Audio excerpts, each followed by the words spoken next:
Hello, hello, hello. What's up this afternoon, everyone? Welcome. Fine Monday to you all. Good to see you. Sarah of Demir Mastermind. Welcome to the Fishbowl. Thank you for your subscription. Big soups here for our new subscriber. Kamir, Timothy, Harbinger of Me, Nudic, Banana MTG, Lucid, Pyroche, D. Marshall, Lucas Donald. How is everyone today? Hey, what's up, Pagawa, Kanayascope, Ketmir, Beastly Man, Zero Hash. Oh, this is going to be interesting. I'm excited to try this deck. I don't know if it's going to work, but it might work. We actually played London as a Narset combo last stream, I think. Last week for sure. Majora did nothing wrong. Mephahive, Mentephidahive. Oh my goodness. Welcome to the Fishbowl. Thank you for your subscription. Big soups here for our new subscriber. Yes, I'm excited to try this deck. The story of this deck's kind of funny. I will tell it to you once we get into the stream. It's gonna be fun. Okay, so this is a deck. I went to GP Niagara Falls this weekend. Kevin, welcome to the Fishbowl. Thank you for your subscription. Big soups here for our new subscriber. The afternoon streams are great for watching at work. That's what I've heard, Painted 7. So it seems like a good way to do it. So this is the deck. I went to GP Niagara Falls, and I didn't play the main event. So I had a lot of people who just wanted to battle. Came up to me and were like, I got my modern deck. Let's play a match. And I played a lot of matches like that. Also a lot of Commander, which was also fun. But one of the decks that someone played against me was this deck, almost exactly this deck. I made a couple of very small changes, but I don't know how good it is. It beat me. I was playing Mono Red Prison, which is the only paper deck I have in Modern, but yeah, so it beat me, and it seemed really cool and really unique, so I figured we gotta try it. Stony Maloney, welcome to the Fishbowl. Thank you for your subscription. Big soup cheer for our new subscriber. A vacation from work just to catch the stream. That is a interesting use of vacation. Or hopefully a vacation at work. That's the best way to do it. If you could find a way to watch the stream while you're technically working. What about Etherworks Marvel in Modern?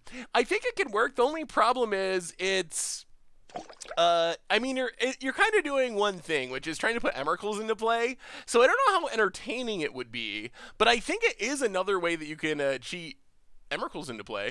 Savike and Stony Baloney, welcome to the Fishbowl. And Lewis Steam, welcome to the Fishbowl. Big soups here for our new subscriber. Yeah, so they're supposed. Hey, welcome, Master of Cruelty. Good to see ya. I am doing pretty well. I am happy to be back streaming.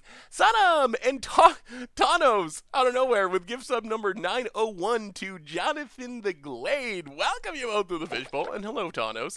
Thank you for your subscription. Big soups here for our new subscriber. So, let's talk about tomorrow. The streaming schedule this week. We have our afternoon stream today, since spoiler season's done. Tomorrow is War of the Spark preview stream on Magic Arena. Yeah, we just started streaming, Cryptdog. Yeah, War of the Spark preview stream. So, testing out all the sweet new standard cards. Lutsy and Master of Cruelties with the gift sub to Tanos. And Demonic Wolf, welcome y'all to the Fishbowl. Thank you for your subscription. Big soups cheer for our new subscriber. So tomorrow, War of the Spark preview stream. If you have standard decks that you want to get tested out, definitely send them to me. Email them to me, send them to me, however, and hopefully like last time we did a preview stream, instead of just playing one deck for the whole stream, we'll just zoom through a whole bunch of decks, a bunch of cool decks, get a cool overview of the new format. So that's the plan for tomorrow. And then Thursday, I am again casting the Fandom Legends tournament which is actually pretty exciting this week because it's new standard, the first new standard tournament. So there won't be a stream on Tuesday. So on Thursday. So Monday, Tuesday this week, with tomorrow being War of the Spark preview. No stream on Thursday. And then eventually, once the casting is done, we will be back to Thursdays as well. And we have a new donation from Abazaba, $2 donation. Hey Seth, looks like some Jake sitting at the DMV. Thank you for streaming, makes it more breathable. There is nothing worse than sitting at the DMV, that is for sure. Thank you so much for the donation, Abazaba. And Demonic Wolf, welcome you to the Fishbowl. Thank you for your subscription. Big soups here for our new subscriber. Can you honor Crim and play a deck with Teferi and Bolas? Ooh, that could be sweet. Yeah, if you have lists you want me to try out tomorrow, even even if you sent them to me before, you can resend them. Just email them to me, saffronallen@mtggoldfish.com, and I'm going to try to pull out like 5 to 7 lists to test tomorrow. Anyway, we should do our reminders, talk about this deck, start playing Magic, then we can talk War of the Spark, we can talk GP Niagara Falls, we can talk that insane Mythic Edition that everyone should buy if they can, because you're immediately going to make money off it, because it has Jason Ugin. Whatever, new standard starting in just a couple days. So much stuff to talk about. It's going to be sweet. I went to my LGS and bought a couple of Mirage packs. Pulled Phyrexian, Dreadnought, and Hail of Gemstone. Ooh, sweet. Dreadnought used to be like a legacy staple. It's not so much anymore, but it's still a sweet card. How much do Mirage packs cost these days, I wonder? It's got to be kind of expensive. That's super old. That's like early days. Hey, what's up, Allie?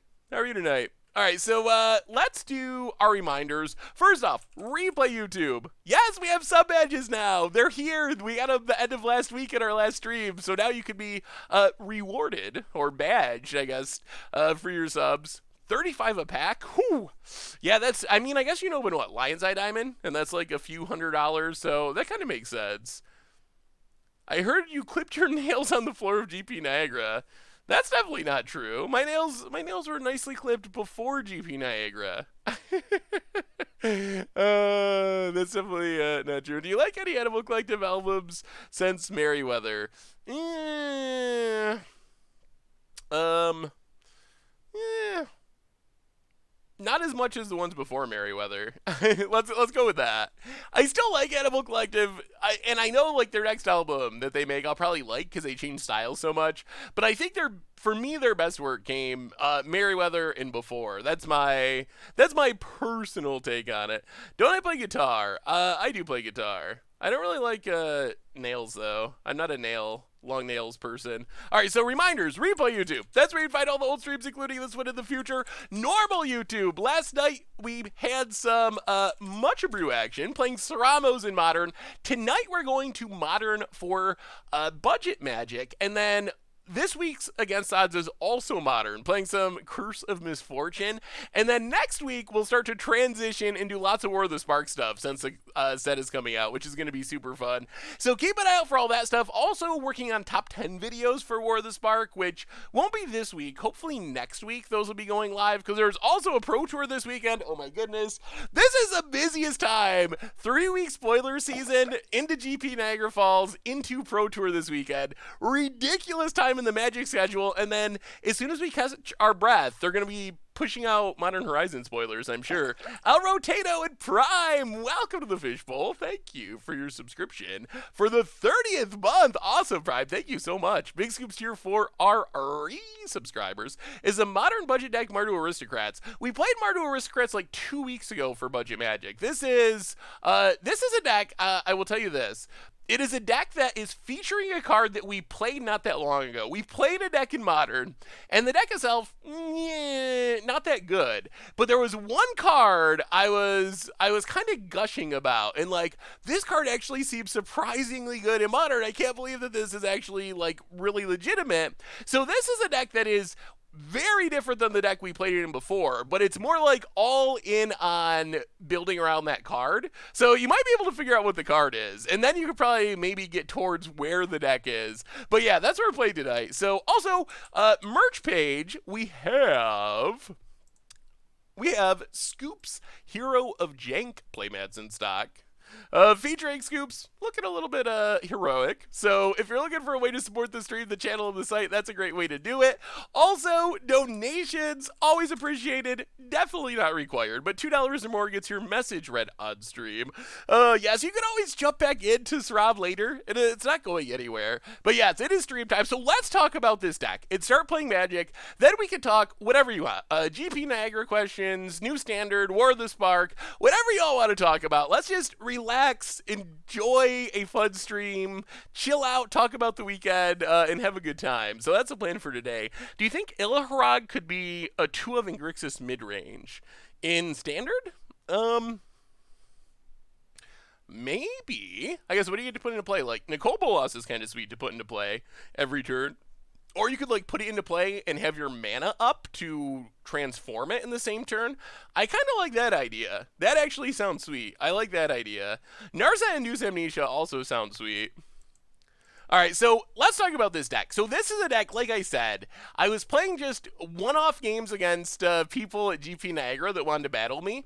So someone came up and they're like, all right, I want to show you my Sultai deck. Let's play a match. And I was like, all right, let's do it. What do you play it? Is it just like Sultai mid-range and Tarmogoyfs and tireless trackers? And they're like, no, it's a little bit different. So we played the game. I actually ended up losing the match, and the deck looked sweet. So I was like, okay, I think we're going to try this deck on stream. I was like, I really like this deck. You should email it to me so I could try it on stream. The name is on the deck list. Let me see. Of the person that I played against and sent it to me, Matthew D. Souza. So thank you to Matthew for showing me the deck. So the idea of this deck is pretty sweet. It is a Gate to the Afterlife God-Pharaoh's Gift deck, but also with an interesting combo featuring janky Laboratory Maniacs built in. So the deck does a couple of different things. Most importantly, it wants to get creatures in the graveyard, because if we can get 6 creatures in the graveyard, Gate to the Afterlife allows us to draw out God-Pharaoh's Gift, start getting creatures back from our graveyard. So to fill our graveyard, along with Gate to the Afterlife looting itself, we have Hedron Crabs to self-mill, we have Stitcher Supplier to self-mill, Viscera Seer can sack creatures to like trigger Gate to the Afterlife, Life from the Loam can dredge and also get back lands from our graveyard. So that fills our graveyard. And then as we fill the graveyard with our random stuff, we can do a couple of things. First, we have Vengevines. So that's kind of like our backup plan. We can just mill a bunch of Vengevines, cast some cheap creatures, get back Vengevines, beat down. Jonathan Snow, welcome to the Fishbowl. Thank you for your subscription. Big super cheer for our new subscriber. If there's graveyard hate, we either destroy it with Assassin's Trophy or try to play fairly with our creatures. So Vengevine can come back. The main payoff is Gate to the Afterlife for God-Pharaoh's Gift, which gets back a creature each combat as a 4/4 with haste. And then we're not just getting back creatures for value. We can get back like Ravenous Chupacabras to kill stuff, Eternal Witnesses to get cards back from our graveyard, whatever, just value our opponent out. Frashambo, welcome to the Fishbowl. Thank you for your subscription. Big soup cheer for our new subscriber. But we're playing an I Win combo built into this, which is kind of funny. So the combo that we're setting up, we have Gitrog Monster. Gitrog Monster, one of the spicier cards in the deck. But basically, the main ability here is whenever a land goes into our graveyard from anywhere, we get to draw a card. So Gitrog Monster, along with Noose Constrictor, is kind of combo setup number 1. Noose Constrictor lets us just discard stuff to get it in the graveyard for Gate to the Afterlife or whatever, discard our Vengevines. Also can do a sweet combo with Dakmor Salvage. Dakmor Salvage, this is like a commander combo in Modern, but it's a land that you could dredge to. So the trick here is basically, if we can find a Dakmor Salvage, along with Noose Constrictor and Gitrog Monster, and we can get back our pieces from the graveyard with God-Pharaoh's Gift, we can discard a Dakmor Salvage to our Noose Constrictor, which is then going to trigger our Gitrog Monster to draw a card. Instead of drawing, we just dredge Dakmor Salvage. Then we can discard it again, do the same process, trigger the draw on Gitrog, dredge Dakmor Salvage. So that combo lets us mill our entire deck. If we assemble Gitrog Monster, Noose Constrictor, and have a Dakmor Salvage somewhere, we mill our whole deck. The final piece of the puzzle is Laboratory Maniac. So we mill our entire deck. We can use like God-Pharaoh's Gift to get it back from our graveyard, or Eternal Witness, or just draw it naturally. So if we get our infinite self-mill combo and have Laboratory Maniac, we just win the game. Otherwise, we can just do it for value, get a bunch of stuff in our graveyard, like cast some stuff to get a bunch of Vengevines, and try to win without the combo if Lab Maniac's not working. So that's a plan of the deck. We'll see how much it actually works. Like I said, it beat me at GP Niagara Falls in a one-off match. So Oliver Thos, welcome to the Fishbowl. Thank you for your subscription. Big soup cheer for our new subscriber. Otherwise, a bunch of fetch lands to trigger Gitrog fairly, Life from the Loam to get back our lands from the graveyard. Sideboard-wise, nothing too crazy, not to the bone to gain life, some cheap creatures to trigger our Vengevines that also do things, Phyrexian Revoker, Dryad Militant for graveyards, Nile Spellbound for graveyards, Broken Bond to deal with artifacts and enchantments, Stubborn Denial for protection, Surgicals to deal with combos, Abrupt Decays join Assassin's Trophy to deal with graveyard hate, and that's basically the plan of the deck. So this deck gets better with New Jace, I bet. Ooh, New Jace probably would be sweet as a backup Laboratory Maniac. So I think we're just going to give it a shot. The one card I kind of want to. I kind of want to change a Ravenous Chupacabra. I just thought of this. The other thing I changed is the original build had 21 lands, 2 Snapcasters, no Eternal Witness. So I added one more land because I kept getting mana screwed, cutting the Snapcasters, which didn't have many targets anyway, and added the one Eternal Witness. The other thing I want to try is a Hostage Shaker over a Chupacabra. I think being able to hit a artifact is nice, and if we're getting it back with God-pharaoh's Gift, we have our mana to cast stuff right away. So let's try 1 Hostage Shaker, 2 Chupacabras, and let's just give it a shot and see what actually... No? Wait. Why is it called Frog Lab? I like the dinosaur hostage art. That's my favorite art. Isn't that the best art? You like the boring old art? I really like the... I really like that art. That's my favorite hostage shaker art. All right. Why is it called Frog Lab? Well, I just named it because there was an official name. The person that I played against just said my Sultai deck, but Frog for Gitrog Monster and Laboratory Maniac for Lab, so Frog Lab, because that's kind of like the main combo, Sultai, Frog Lab. Twitzel DJ, welcome to the Fishbowl. Thank you for your subscription. Big scoops here for our new subscriber. So yes, like I said, make sure to send me in any list you want to play tomorrow, because tomorrow's stream, normal time like usual, all standard, testing tons of new decks, tons of new cards. So if you got Spice you want to test out for the preview stream, send it to me. Oh man. So how was everyone's weekend? GP Niagara Falls, it was really fun. It was a really fun weekend. I'm super happy that I went. I don't know if I met any of you. I met so many people. I met one person. Oh, it was so cool. Sammy, welcome to the Fishbowl. Thank you for your subscription. Big soups here for our new subscriber. Do you know where the Spark is going up? Spark is going up on Arena Moto. Same time as pre-release on Friday. So both Moto and... I believe that both Moto and Arena go into downtime on Wednesday, and when they come back up on Wednesday, War of the Spark should be available. That is my understanding. I don't know if it'll be noon on Wednesday or like 9 p.m. on Wednesday, but I believe because the Fandom Legends tournament on Thursday is going to be new standard. So I know it'll be up and available by Thursday at the latest. So, hey, thank you, Peps. General Canada, welcome to the Fishbowl. Thank you for your subscription. Big soups here for our new subscriber. Yeah, that's all we want to do this stream time, really. That was one of the big... We wanted to add one more stream, and I figured if we're going to add another stream, we should make it European friendly, because that's something that I've been asked about a lot. This sounds pretty fine. Bunch of cheap stuff, Assassin's Trophy. Looks like maybe Mardu Pyromancer or Jund. Opponent takes our Assassin's Trophy. Yeah, sure. I mean, as long as they don't have Graveyard Hate, that's fine. Oh, we need to enter the stream mode. But I met a couple that came all the way from the UK because they heard I was going to go to the DP, which was super cool. And they brought, like, a ton of cards to sign. They had, like, Phyrexian Unlife Solemnity, Patermonicons, Blood Moons, so many of, like, the classic cards from the stream, which was super cool. What is this Fandom Legends game that we've seen in the last few weeks? Fandom Legends is just a streaming series. They've done stuff with other games. Ooh, Demir Karn. Demir Karn looks interesting. I don't know what to make of all these Planeswalkers. I can't wait to start playing with them and see how they actually play. All right, opponent passes. Seth, me and my partner would do that if we weren't currently broke. Yeah, oh, I'm sure that is the case. That's an expensive trip. But they're like, oh, we heard you're going to this GP, so we decided the girlfriend of the couple was originally from Canada. So they were like, oh, well, we made a vacation out of it and went on a vacation for like a week and then came here. So that was super cool. And I met just so many people. It was really awesome. Got to play Commander against the Commander versus crew, which was really fun. Flame Brad, welcome to the Fishbowl. Yeah, the Monday streams are great. I'm glad they have returned. Thank you for your subscription. Big soups here for our new subscriber. We have a new donation from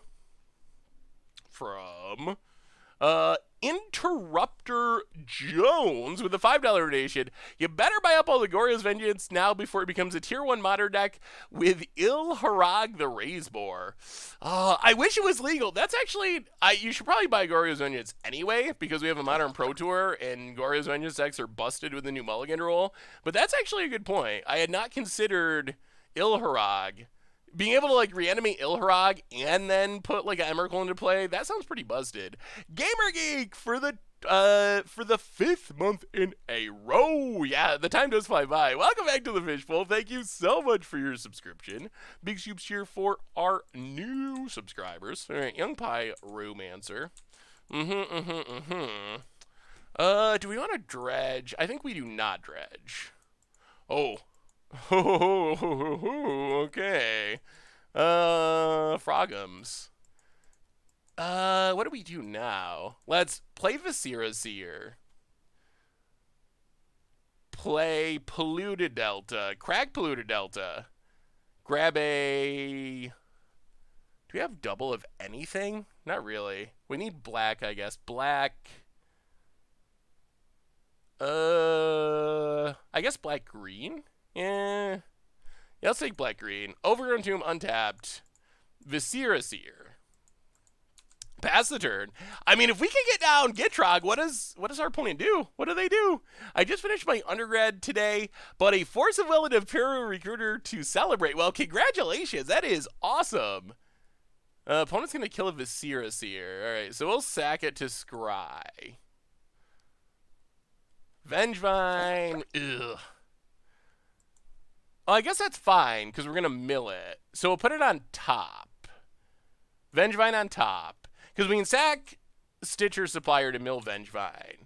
And then if we find another cheap creature, we can get back Vengevine. Lightning Bolt on Viscera Seer. Opponent.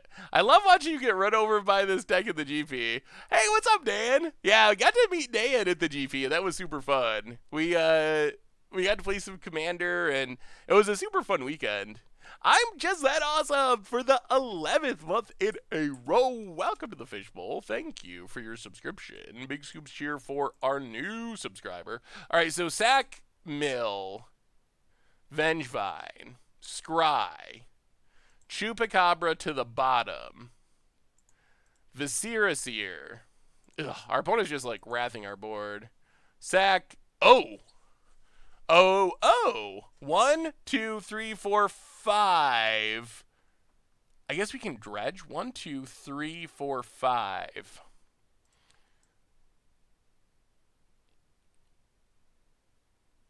All right, Gate to the Afterlife on top.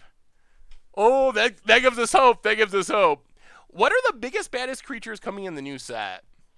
A lot of the biggest, baddest stuff are spells and planeswalkers this set, honestly. No dredge this turn. We're down to 14.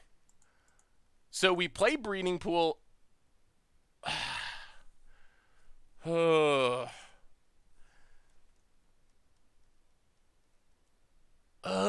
can't get to the Afterlife this turn, though.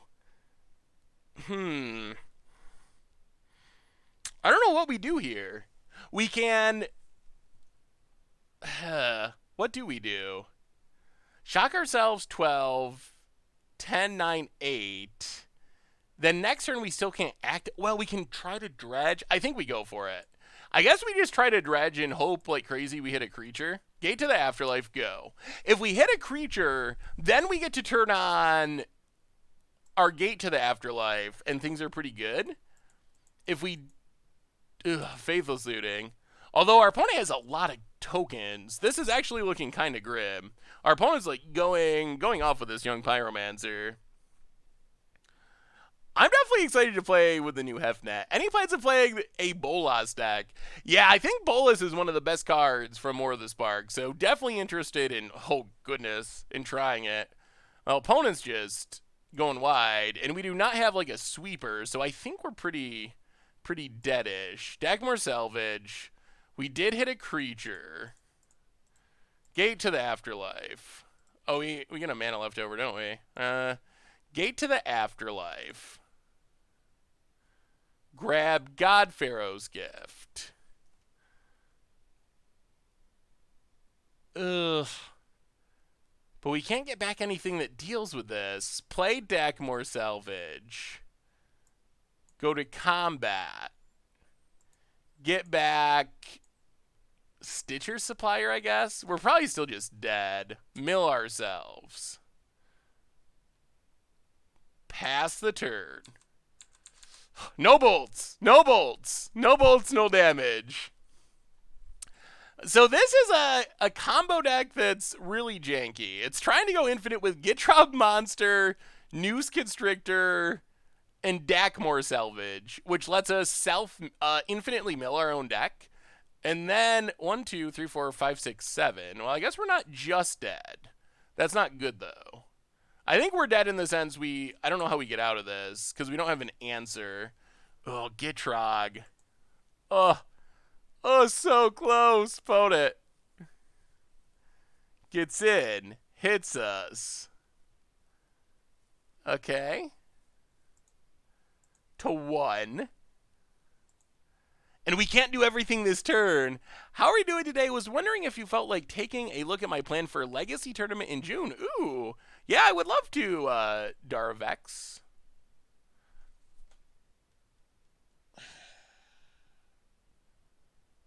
Huh.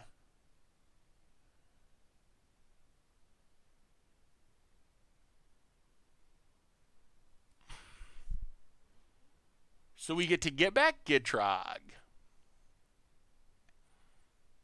We can play Noose Constrictor. So we can go infinite, but we can't...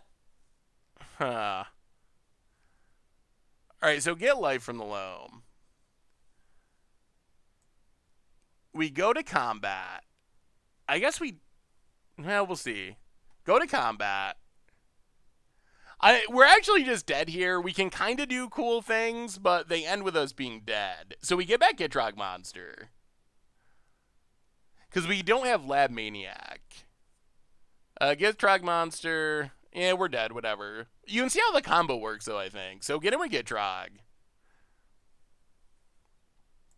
So imagine this with us also having a Lab Maniac.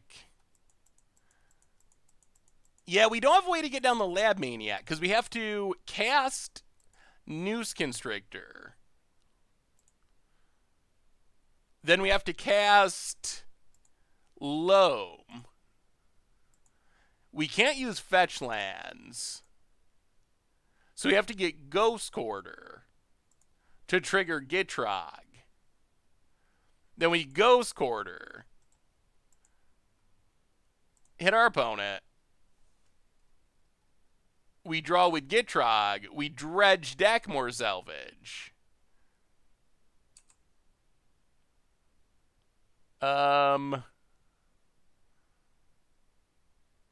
Yeah, there's no way out from here.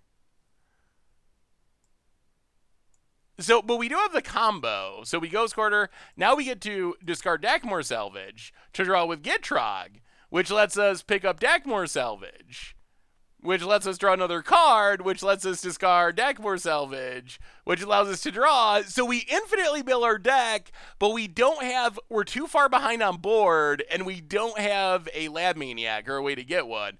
If we had like one more turn, we would have all of our Vengevines, and we'd be able to go to town, but... So that's the combo. That's like... That's how we go infinite, but we don't have a Lab Maniac or a way to get back Vengevine, so... And we're too far behind on board. But that's how... Ooh, Creeping Chill. Ooh, 4, 8, 12. Maybe this deck should have Creeping Chill. That's a lot of damage. Why show our opponent the combo? Yeah, I want to show you guys the combo. You guys and gals and people. So that is the idea. We don't have a great answer to Pyromancer. I guess we can just kill it with Abrupt Decay. Our opponent could have Graveyard Hate. They... almost certainly have Surgical Extraction. That game, we mostly just got by Young Pyromancer, and I don't know what we do about getting got by Young Pyromancer, honestly. We played Ghosts... Oh, yeah, you're right. We did have an extra land drop, although it still doesn't it doesn't do anything there. We're still just so dead on board that it doesn't matter. Because we do get an extra land drop with Gitrog, so we could make one more land drop, but that's still not enough mana to draw and play Lab Maniac or anything. So we're still just a little short on doing what we needed. Do we change anything? Definitely expecting Graveyard Hate. Let's go up one Abrupt Decay, down the Eternal Witness, and just essentially keep it the same. Let's try it like that. All right, we get to play first. We had Lab Maniac. Ugh. That's a 0-lander. All right. 1 land. All right. I guess that's fine. Lab Maniac to the bottom. Hopefully the combo of Viscera Seer and such gets us...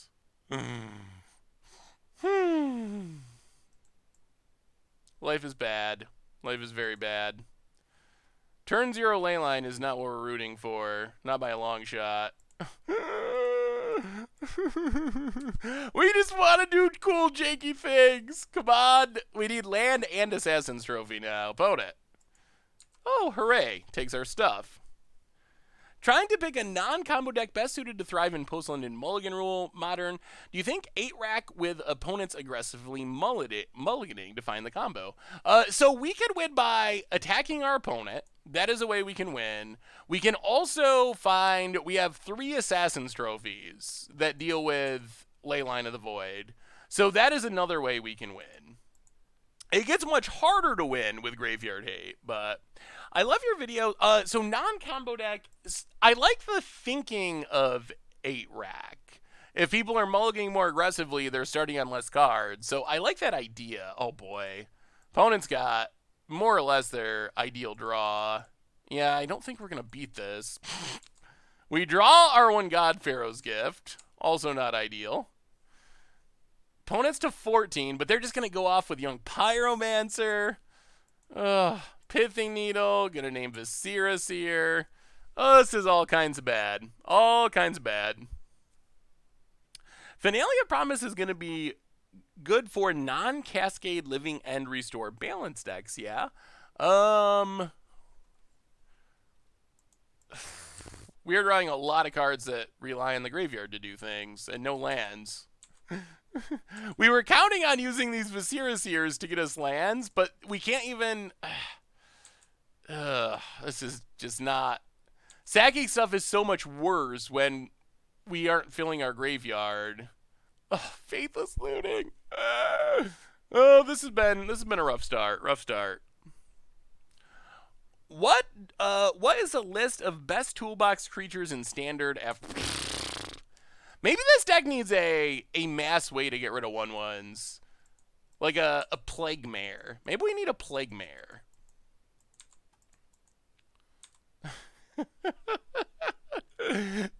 This hand would have been so good without the Graveyard Hate. Yeah, I think this one's pretty over. Hey Seth, how you do? I love your videos. Keep up the good work. Oh wait, I'm getting ahead of myself. Best toolbox creatures. I guess like Knight of Autumn comes to mind as being one of the best of the bunch. Deputy of Detention. Well, how do we beat these Young Pyromancers? That's the problem. Golgari Charm. Yeah, I mean, this was a viewer brew more or less that they'd been working on. So I'm sure there's stuff that can be tightened up around the edges. So we'll probably learn some of that stuff as we go along. Yeah, all right. On to the next game. No sense in beating our head against this wall repeatedly. Wow. Man, we are not ever holy. We were just not ever going to draw a land. That was just not a thing that was going to happen. Massacre Worm's a bit expensive, especially with our graveyard being shut down. I think Golgari Charm might be the way to go. That might be the best option there, because it's nice and cheap. Love your videos. Keep up the good work. I'm desperately trying to build Jace Welder of Mysteries in Standard. Do you have any ideas on where to go with him? Demir with Ashiok, Sultai with Tamio. So, I mean, the nice part is the +1 to draw a card is already a fine ability. Wow. Noose Constrictor Tron. This hand doesn't have much synergy. Huh. So Jace is fine even without winning with Jace, just to draw a card every turn. But I think if you're trying to win Lab Maniac style, the self-mill effects are probably the way to go. I'm not as excited about Ashiok. I think maybe I would probably start with Tamiyo, or maybe you can go like Sultai and play both.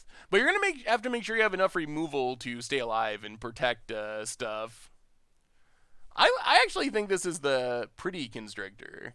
We have two. I think this is the ugly Constrictor. I like the art on this one more, actually. Can we actually keep this? I think this is a paper promo. I think this was like an F&M promo.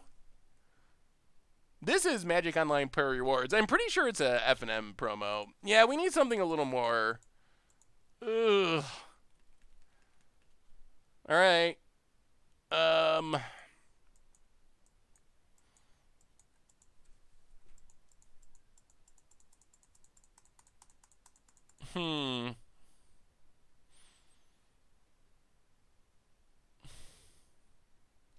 Heater and Crab Gate to the Afterlife is good.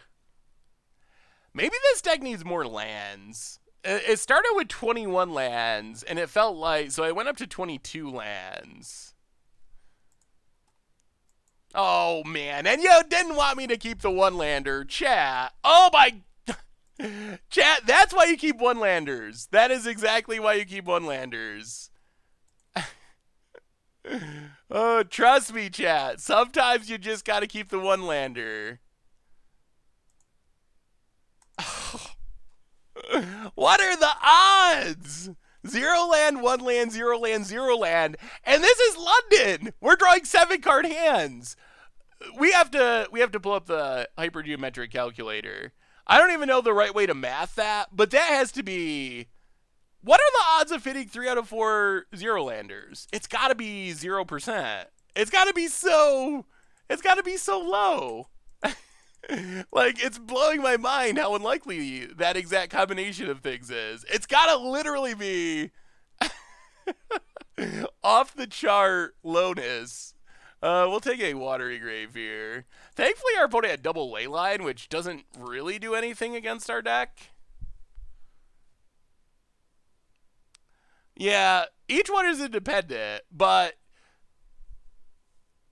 the odds of having a 0-lander is pretty low as it is. So the cumulative odds of hitting it 3 out of 4 times in a row is probably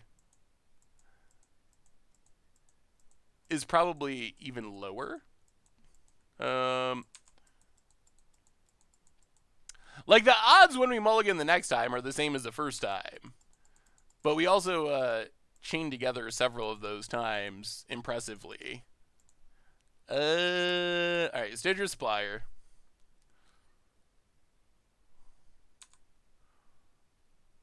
Well, we hit a Vengevine. Polluted Delta. Thankfully, our opponent kept a no Boggle hand. Mill ourselves. Alright, pass the turn. Oh, that's a Loam. Loam is actually good here. And a Ghost Quarter to start. That might be our plan. Okay, we got a plan. We got a plan. We got a plan. We got a plan. I think this might be working. A Greater Maddie. Welcome to the Fishbowl. Thank you. I do not know why our opponent kept this. I think they kept it thinking Leyline might be really good. Well, crack Polluted Delta. Mill ourselves. Get a Breeding Pool. Welcome to the Fishbowl. Thank you for your subscription. Big soups here for our new subscriber. So we untap. Yeah, there's our Eternal Witness.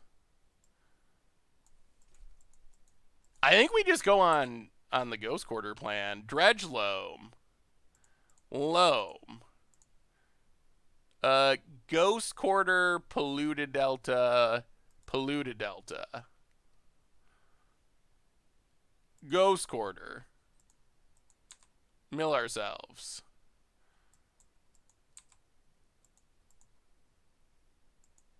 Pass the turn. Upkeep. Kill Dryad Arbor. I mean, we could just keep getting back Ghost Quarter. I don't know if that'll get it done. 0.003%? Okay, so like 3 out of 1,000? That sounds about right. 0.0026? Okay. Yeah, that sounds roughly what I thought. What's the easiest way to get into Modern? I would say the easiest way to get into Modern is most likely to build a budget deck of some kind. Let's not dredge. Ugh. I don't actually think we want to play... This isn't a May, right? It is not a May. Overgrown Tomb tapped. Mill ourselves.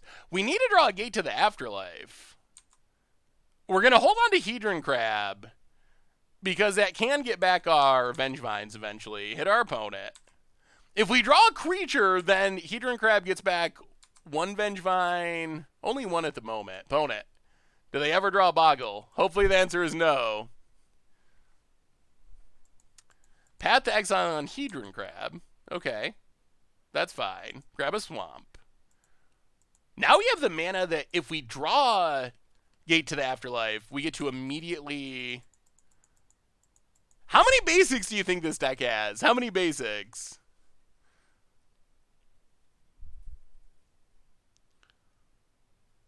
Isn't it 0.3? So 3 out of 1,000, not 3%.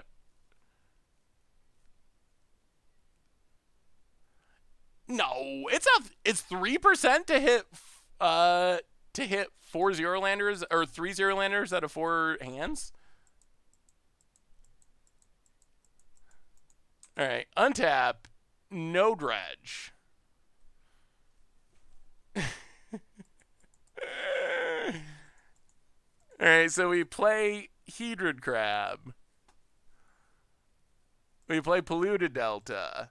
We mill ourselves. Looking for Vengevines. We crack Polluted Delta. Hope we have a land in our deck. Breeding Pool. Tapped. Mill ourselves. There's Gate to the Afterlife. Well, Hedron Crab. 1 Vengevine. Go to combat. This is very awkward. This is so awkward. At least we still have 3 Gate to the Afterlives left. Get in. Hit our opponent. Down to 14. Oh, it's 3 out of 100,000? Oh, that's, I thought someone said 3 out of 100. 3 out of 100,000. That sounds even more... That even more justifies my feeling of unluckiness. I like that number even better. Thank you, chat. What if fails? Vote it, cracks it. We're going to have to stop playing lands or we're going to kill ourselves. Vote it. Yeah, thin in the deck. This is a Gitrog Monster Lab Maniac combo deck that someone played against me at the GP this weekend. Just in a casual game, not in the tournament. Vote it. Passes. Oh, man, Gate to the Afterlife's insane. I guess, do we have... we don't have any Gitrogs left in our deck. We draw. How many... 1 Ghost Quarter... We can't keep playing lands. Chupacabra. Alright, go to combat. Attack. Yeah, send a message with the crabs. Show our opponent what's up. 0 power beats. We can't mill our opponent because of these ley lines, or we would. I don't even want to play this land. I guess we... Oh, this can't target our own stuff. Chupacabra.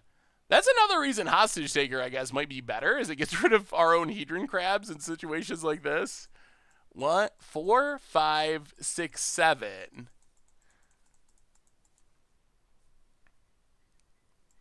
I'll play Polluted Delta. Mill ourselves. Mill ourselves. Pass the turn. This game. I just sent you a list for new standard you can play on your stream tomorrow.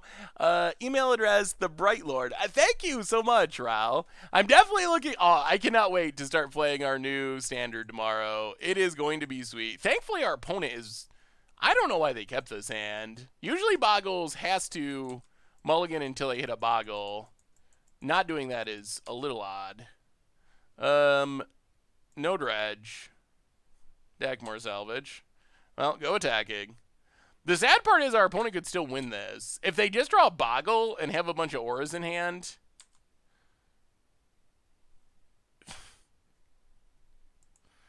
Okay. Take one. This game. Why? We have all of our Vegevines and Gate to the Afterlifes in our bottom 17. What do we do? All right, don't draw a Boggle. Please no Boggles. Please no Boggles. So the content creator preview is tomorrow, and it drops on Arena on Thursday. Yes, tomorrow is a preview, and then there's a downtime on Wednesday. And when that downtime ends, the set will be up on Arena, which I think could be later on Wednesday. All right. Come on, Stitcher Supplier. Down to 6. No Boggle. No Boggle. Please, no Boggle. Opponent. If we even just draw Gate to the Afterlife, we can get back Lab Maniac, and then we can mill ourselves. Like, that works too. All right, no Boggle. Opponent's passing. What's my favorite candy? Ooh. Maybe peanut M&Ms. Peanut M&Ms are really good. I just played against a 5-color plunge Shadow Reanimator with Mosswort Bridge. So a long time ago, I remember Plunge and Death Shadow. I have not seen Mosswort Bridge, and I haven't even seen any Plunge Death Shadow decks in a long time. That sounds very spicy. Assassin's Trophy. Okay. Get in with Stitcher's Supplier. This is not how the deck's supposed to work, chat, I promise. Zyron99, welcome to the Fishbowl. Thank you for your subscription. Big soup cheer for our new subscriber. I mean, I guess there's like a very tiny chance it's not Boggles. It's got to be Boggles. Because what other deck would still have 6 cards in hand? The only thing that makes sense is it's Boggles that didn't hit a Boggle and has 6 auras in hand. So I'm like 99% sure it's Boggles. Yes! Yes! Yes, yes, yes. That was the draw we were looking for. Gate to the Afterlife. Finally. Sack it. Yes, please. God-pharaoh's Gift. Thank you. Go to oh, I guess we just win, don't we? Well, take a Laboratory Maniac. I guess we just win by Zombie Lab Maniac beats. Okay. That's not the combo, but that's a win. It's not the way we... technically, it's a Lab Maniac win. Probably the first time there's been a black zombie Lab Maniac that is... that actually has killed someone in Modern. Okay, that was interesting. That was an awkward game. I don't know if I've ever played a more awkward game of Modern. It did work. If you're having trouble, Taylor Jones, just try refreshing. Refresh is usually the secret to fix anything. I don't understand what you were trying to do. Yes, that's the plan. Laboratory Maniac beatdown. If you're just coming in, the actual combo is Gitrog Monster, Noose Constrictor, Dakmor Salvage. Is infinite self-mill. We discard Dakmor Salvage to Noose Constrictor, which triggers Gitrog that lets us dredge Dakmor Salvage, which we can discard to Noose Constrictor to trigger Gitrog to dredge Dakmor Salvage. So that mills our entire deck, and then Lab Maniac is the I win for doing all that self-milling. That was awkward though. That's not how this deck is trying to play. So Nile Spellbomb, no. Phyrexian Revoker, no. Dried Militant, no. Abrupt Decay's fine. Broken Bond is fine. Stubborn Denial might be fine. Chupacabra seems pretty bad. Like, removing our opponent's stuff does not seem easy. Assassin's Trophy, actually, is, maybe we don't bring in Abrupt Decays, actually. We could have probably milled our opponent out that game, honestly. Maybe we go down the Eternal Witness. Yeah, let's take out all the removal creatures. Maybe something like that. New Jace has potential, although the problem with New Jace in this deck in specific is we do actually, in the combo a lot of times, get back Lab Maniac with God-Pharaoh's Gift, and New Jace isn't able to do that. Opponent. Okay. Only 2 lands, but we have an answer to a thing, and we have some stuff to play. And there's the Boggle. Opponent. Yeah, the ley line was shutting down a lot of what we wanted to do. Opponent passes. I mean, this is pretty close to being combo-y.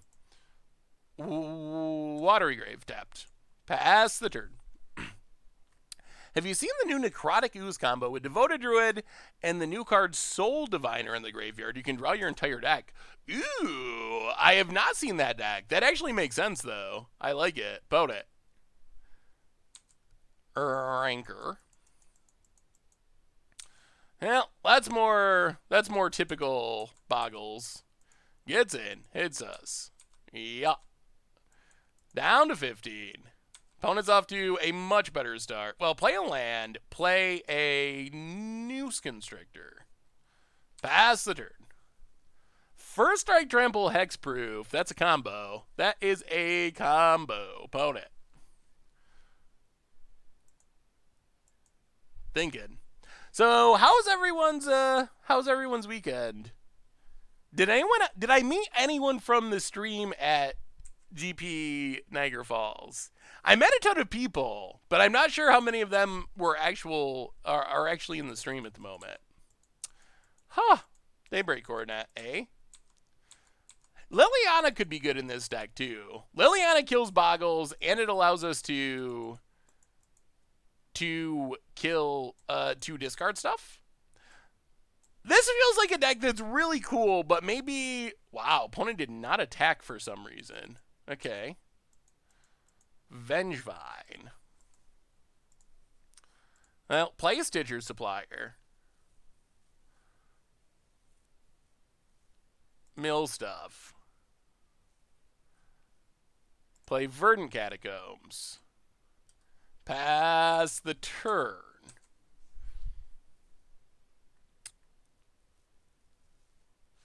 Yeah, Vegas was... Oh, Spirit Mantle too. Okay. Opponent, combat. Attacks. Well, I guess we crack Verdant Catacombs. Grab a Swamp. Assassin's Trophy. Ethereal Armor?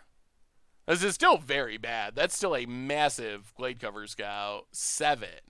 So it's still a 2-turn clock. And it has pro creatures. Yeah, that is still bad in all kinds of ways. I think we're just dead still. Opponent gets it, hits us. Could we have? It has first strike, though. Stitcher Supplier. Yeah, we're just dead. Supplier, Mills. And we will scoop it up. Well, Liliana. Add Liliana to our list alongside... What's our list so far? Golgari, Charm, Liliana. I'm going to write that on something. Golgari, Charm, Liliana. Those are cards that we're interested in adding. Opponent expected you to activate Constrictor a bunch of times.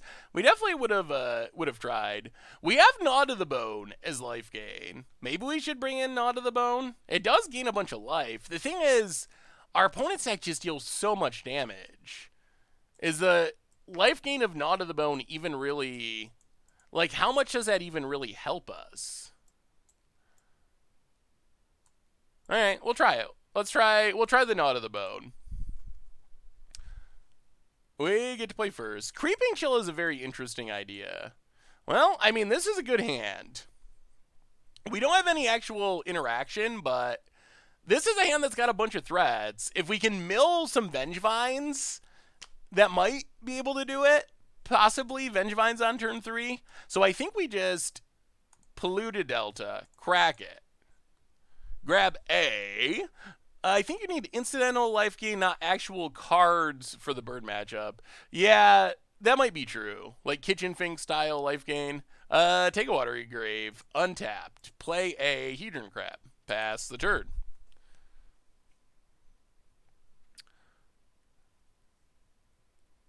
Should we bring in Bone? Nah. Opponent, Devil Guard, untapped. And Boggle. It's a Boggle. Hooray for Boggles. Opponent. Passing. Ooh, Gitrog Monster. Alright, so play a Forest. Mill ourselves. Play a Noose Constrictor. Pass the turn. Next turn we get Vengevines. Is that going to be enough? I have no idea. But we do get back a Vengevine at least. Was it possible to trophy the Rancor with the Mantle on the stack so Daybreak would have fallen out? They had multiple enchantments. They had Ethereal Armor and Rancor. So that is a good trick, but it wouldn't have worked on that exact board state. I do like white border lands sometimes. Maybe that's the problem. Maybe if our lands were more white bordered. Pass Hedron Crab. Alright. Well, that gets us closer to Frogubs. We're good there. We will take a Swamp. Yeah, let's take a Swamp. Opponent. Whoa, no follow-up? What is our opponent's hand? Opponent passes. Broken Bond is interesting. Well, we play Stitcher Supplier. Come on, milling of Vengevines. Mill. No Vengevine. Play Noose Constrictor. Get back a Vengevine. Play Vern Catacombs. Go to combat. Swing. And maybe we just get there with a Vengevine plan. Opponent.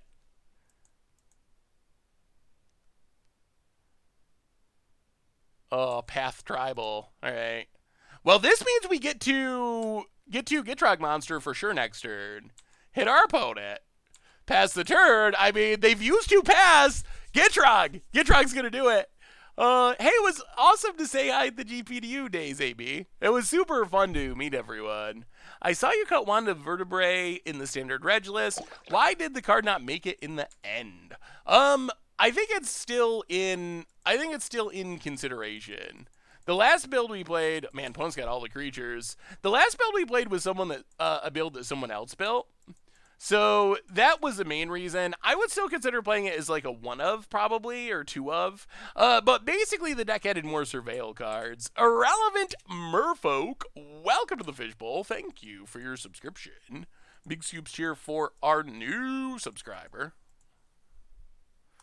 Well, alright, crack it.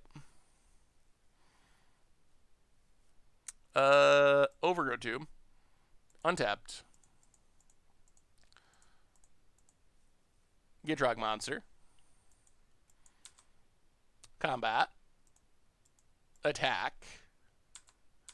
Hit our opponent. We got a frog. We got a frog. Pass the turn. How many auras do they have? Can they combo kill us? So far, we haven't seen a single aura somehow. Opponent, thinking it over. Dryad Arbor. That doesn't kill us. No aura? Huh.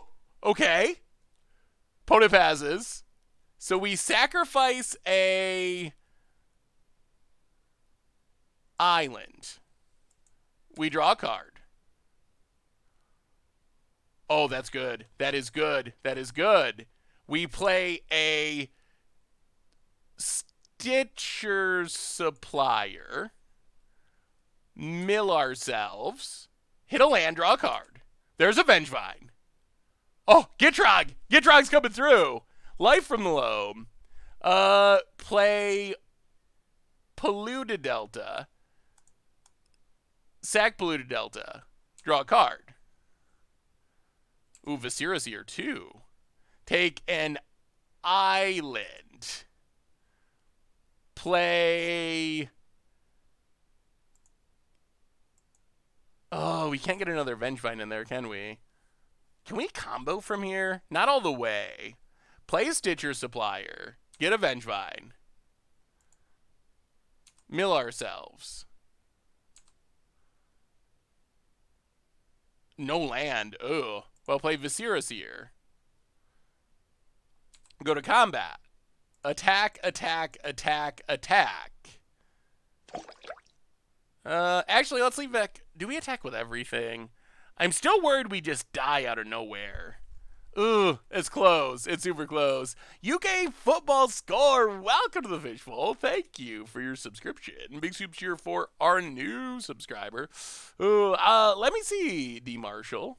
Would Shadow of the Grave help this deck or slow it down? Ooh. Happy birthday to you too, ML Judas. That's an interesting idea. I'm not exactly sure. How many cards? I mean, it'd be sweet with New Skin Stricter. How do we attack here? That's a big question.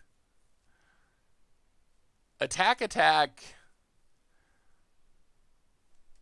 6, 7, 8, 9, 10, 11, 12, 13, 14.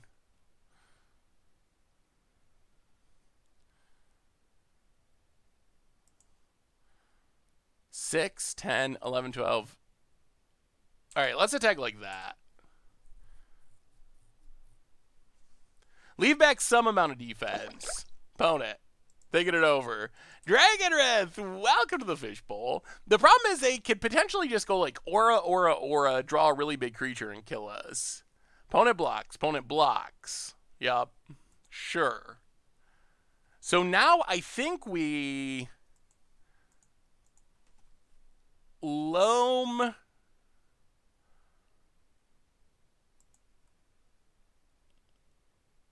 Back some lands. Fetch land, forest. Play Verdant Catacombs. Pass the turn. Oh, I think we might be getting there. What the frog is going on? That is a good question, Dragon Wrath. Welcome back to the Fishbowl. Thank you for your subscription. Big soup cheer for our re-subscriber. Hey, doing well, Lakeo. How are you? I mean, we could probably get to the deck more salvage, but we don't have a Lab Maniac at the moment. So just milling ourselves, isn't that helpful? So I think it's better to wait, do stuff on our opponent's turn, and then try to go off. Hey, what's up, Veribit? Opponent cracks their eyes Academy, down to 2 mana, and things are looking pretty good. Opponent untaps. Plains. Spirit Link. Draws a card. Okay. And Daybreak Coronet. Draws a card. That's okay. We can deal with this. Opponent. Maybe they just don't attack. I guess it doesn't matter. Opponent thinking. Yeah, we get to block and sack here, so we're not going to let him gain life. The frog is coming through. Vernafan for the 4th month in a row. Your Huali Cultivator budget deck is my favorite video of all time. Thanks for the best content. Thank you so much, Verifan. And welcome back to the Fishbowl. Thank you so much for your subscription. Big soups cheer for our new subscriber. So opponent does attack. That means we block with Stitcher Supplier. Then we Viscera Seer to sack Stitcher's Supplier. Mill ourselves. Draw a card. Do we want to dredge? No dredge. Oh! Oh, we did it! Did we do it? Oh, I think we're gonna do it. Put to the bottom. That's Gate to the Afterlife. That's our... We have our combo. We just need to find our Dakmor salvage, which we should be able to do. Opponent gets in. Yes. Yes.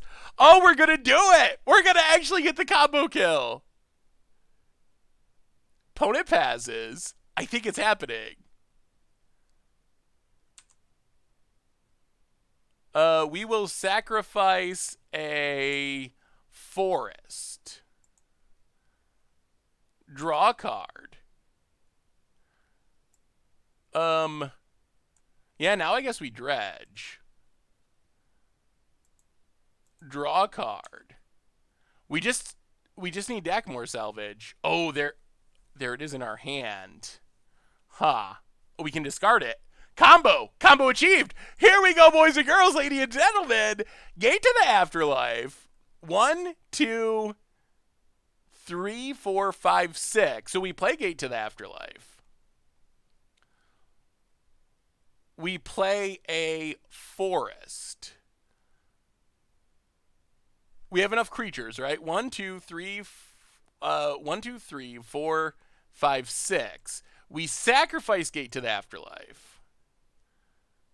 We search our library for God-pharaoh's gift.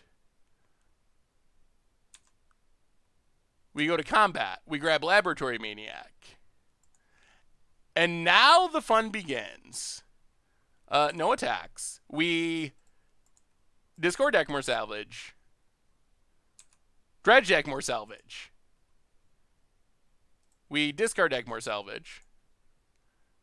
We dredge Dakmor salvage. 17 cards, 15 cards. Discard Dakmor salvage. Yes! It's happening! Dredge Dakmor salvage. 13 cards. Discard it. Dredge it. 11 cards. Discard it. Dredge it. And opponent scoops it up! And that is the plan! Yes!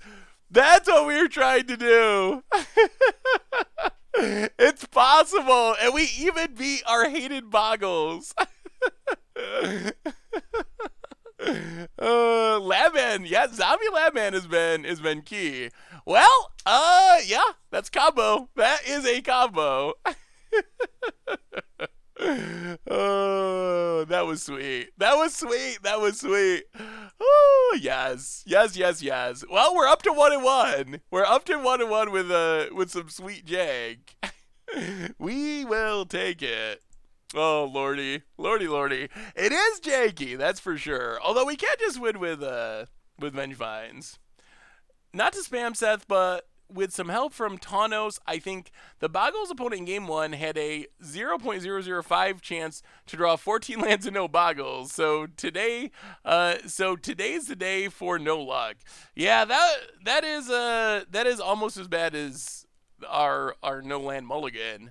A lot of weird mathematical stuff going on today. Hitting all the 1 in 1,000s or 100,000s. I've been playing, I'm loving the modern content even though I don't play the format. Modern's a really fun format to make content for because there's just so many... Ooh, we gotta keep this. We even have Loam. We just need 1 land. We're gonna keep this.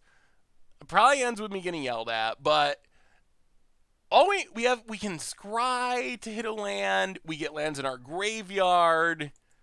We could just draw land like a normal Magic player. It seems like it could work. Digital Dead, welcome to the Fishbowl. Thank you for your subscription. Big soup cheer for our new subscriber. Budget Magic's tonight on the YouTube channel. It is coming. Monday is Budget Magic night, but not the stream is not Budget Magic. We probably will end up mana screwed. That does sound like something that would happen to us. Stitcher Supplier. Mill. Land. Alright. Land Assassin's Trophy Stitcher Supplier. We just need 1 because then Loam lets us get back lands and we have our Gate to the Afterlife and we have like everything we want. Ugh. Cavern on Elf. Ugh. Okay. Llanowar Elf. Boy, I wish we had a Golgari Charm or like a Damnation or something. Can we get a sneak peek on what the budget is? So I gave a hint earlier, and no one officially guessed it. Gate to the Afterlife. Well, play Viscera Seer. Get in with Citrus Supplier, I guess. I gave a hint earlier, and it's a deck built around a card that we played not long ago, in a deck that wasn't very good, but we were impressed by a certain card in the deck, so it's a deck built around it. Can I pick your brain on Standard for a moment? Sure. I would love to have my brain picked. Any plan on visiting any West Coast events this year? Ooh, there's Heritage Druid. There's Elves of Deep Shadow. 3 mana. Opponent. Yeah, this looks bad. Oh, this looks worse.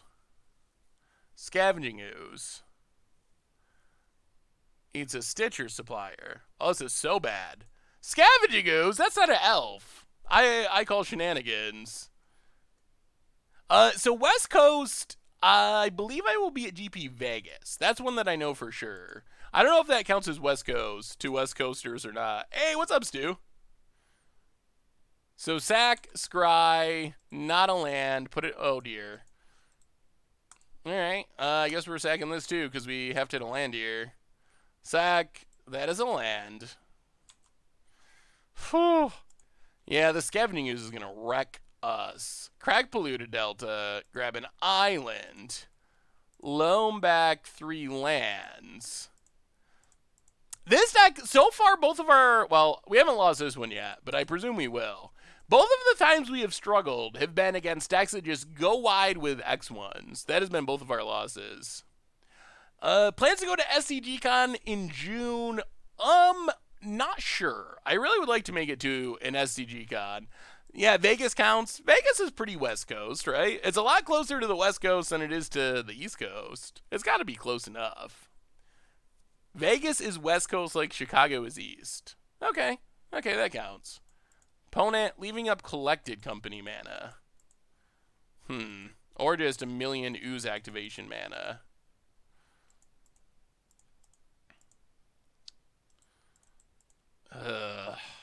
Yeah, this is not ideal.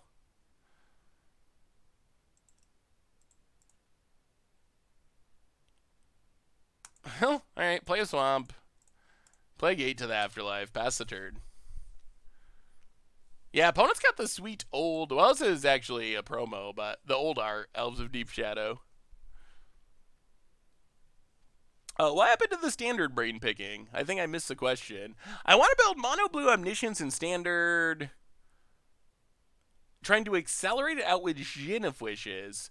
But still, there's still the 4 mana Merfolk with Brainstorm enter the battlefield. What's good to Omniscience out if I don't want to spend a bunch of money on cards? Nona Kobolas, for example. Oh, God. 9. Oh, we're literally dead. Okay. Well, that was brutal. And we just don't have answers for this. Huh. Yeah, this matchup, we just don't have, I mean, I guess we can bring in the 2 Abrupt Decays, but we just do not have ways to deal with go wide decks. Probably Dinosaurs would be near the top of the cheat into playlist. Demon Lord Belzenlock, Zakama, big things like that, I think. Zakama's especially sweet. So I'd be looking in that direction for more budget versions of targets for Omniscience. It is not Budget Blank.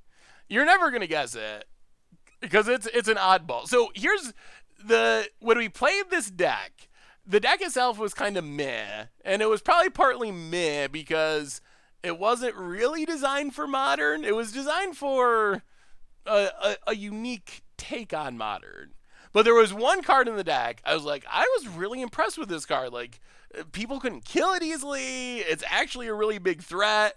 So then the deck, combined with also, I think it was Caleb, that played a non-budget deck that kind of inspired me. So kind of smashed them together into a deck that I'm really excited for. I think you're going to like it. I'm definitely excited to start exploring War of the Spark next week, but the deck tonight is pretty fun. Altered, welcome to the Fishbowl. Thank you for your subscription. Big soups here for our new subscriber. You're getting into the right creature type, but you have not guessed the correct member of the tribe. But you're narrowing it down. You're close. There's another one that I was hyped about. I did like Mistcutter Hydra, but that's not the one. But we will build a Mistcutter Hydra deck because I did like Mistcutter Hydra as well. Go down Eternal Witness. Go down one Chupacabra. We need a sweeper in this deck, I think. People are trying to guess the deck that we're playing on Budget Magic tonight. Oh. Nidishuk. That is a good guess. That is the correct answer. It is a deck built around Colonian Hydra and also some other sweet creatures. It's fun. It's fun. It's a Colonian Hydra deck. Oh, Colonian Hydra is so sweet. And I will tell you, I'm not going to spoil the deck or anything, but I will tell you, I was again impressed with Colonian Hydra. It did very much impress me a second time. It's not a tribal deck. The deck is. I don't know if it shares any cards other than Colonian Hydra with the Hydra tribal deck we played. So it's not budget Hydras or anything, but it is a Colonian Hydra deck. This hand, we got removal, we got Gate to the Afterlife. All right, I guess we keep this. At least we kill some things. We can only do so much in this matchup. So let's see. Green, black. We need black, so we can get a swamp and then breeding pool. Yeah, I guess that works. Polluted Delta, correct Polluted Delta.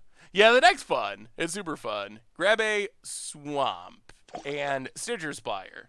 Start the milling, pass the turn. Sublake, welcome to the Fishbowl. Thank you for your subscription. Big soups here for our new subscriber. It's also, if you watch Caleb D stream, it's also the deck that we were playing on Budget Magic. It was inspired by a very not budget deck, but inspired by a deck that Caleb was playing. He wasn't playing Colonian Hydra, but the kind of the idea of the deck was inspired by a Caleb deck. You should side in Phyrexian Revoker to shut off cards like Heritage Druid. Maybe that's worth it.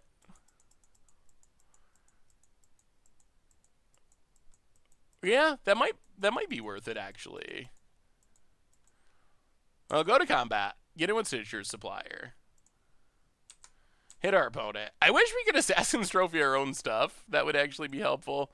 Verdant Catacombs, go. We might be hard-casted Vengevine.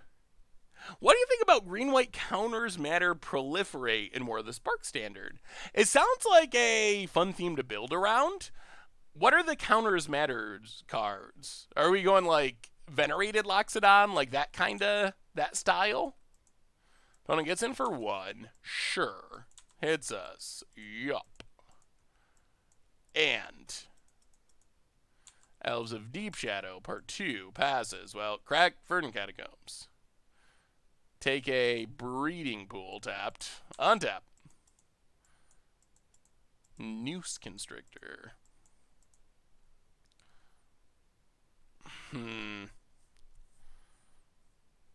Well, Breeding Pool tapped. Play Noose Constrictor. Pass the turn. Come on, no action. No lords, no combos, none of that. Elves. Pass the turn. When you played one with nothing, you said you tried Outdredge and didn't work. Care to elaborate on that? Oh goodness, it keeps getting less good. Opponent. So with Dredge, it's not so much that it doesn't work, but it's not as good as the other options, because if you look at the Dredge enablers now, Faithless Looting, Cathartic Reunion, one of the big upsides is they actually draw you cards. So along with So 1/0 can just get all your dredgers in the graveyard, which is fine. But like Faithless Looting or Cathartic Reunion, not only do they get your dredgers in the graveyard, but then they also draw you a card to trigger dredge. So it's not that you couldn't use 1/0 to fill your graveyard with dredge. It's just that in that style of deck, I found it to be considerably worse than just like Faithless Looting or Cathartic Reunion, because it's not giving you that card draw to trigger dredge. I'll play Polluted Delta. And I think this time we just gotta pass the turn. Leave up our Assassin's Trophies. Our opponent probably has Collected Company. Might be able to just kill us if we don't leave up removal. Opponent. Which tribe should get more love in the next set? I want to see some... Oh my god. Okay, well, how about some lands, opponent? Kill Elvish Archdruid. I want to see goblins get some support in Modern Horizons. I think goblins would be cool. Goblins are a tribe that's close. They're close for Modern. But if they could get, like, Goblin Ringleader, we could actually have, like, legit traditional goblins deck. I think that would be fun. Janky tribes would be sweet. Minotaurs would be sweet. Griffin? We haven't got many good Griffins lately. Oh, God. Oh, God. All the oozes. And we used all of our removal. Oh, haha. More removal. Well, pass the turn. We're staying alive somehow by drawing mono Assassin's Trophies. Opponent, you better not have another Collected Company. No, no, no. Oh, this elf hand. Opponent. Yeah. What tribe do you want to see most get more support? Oh, God.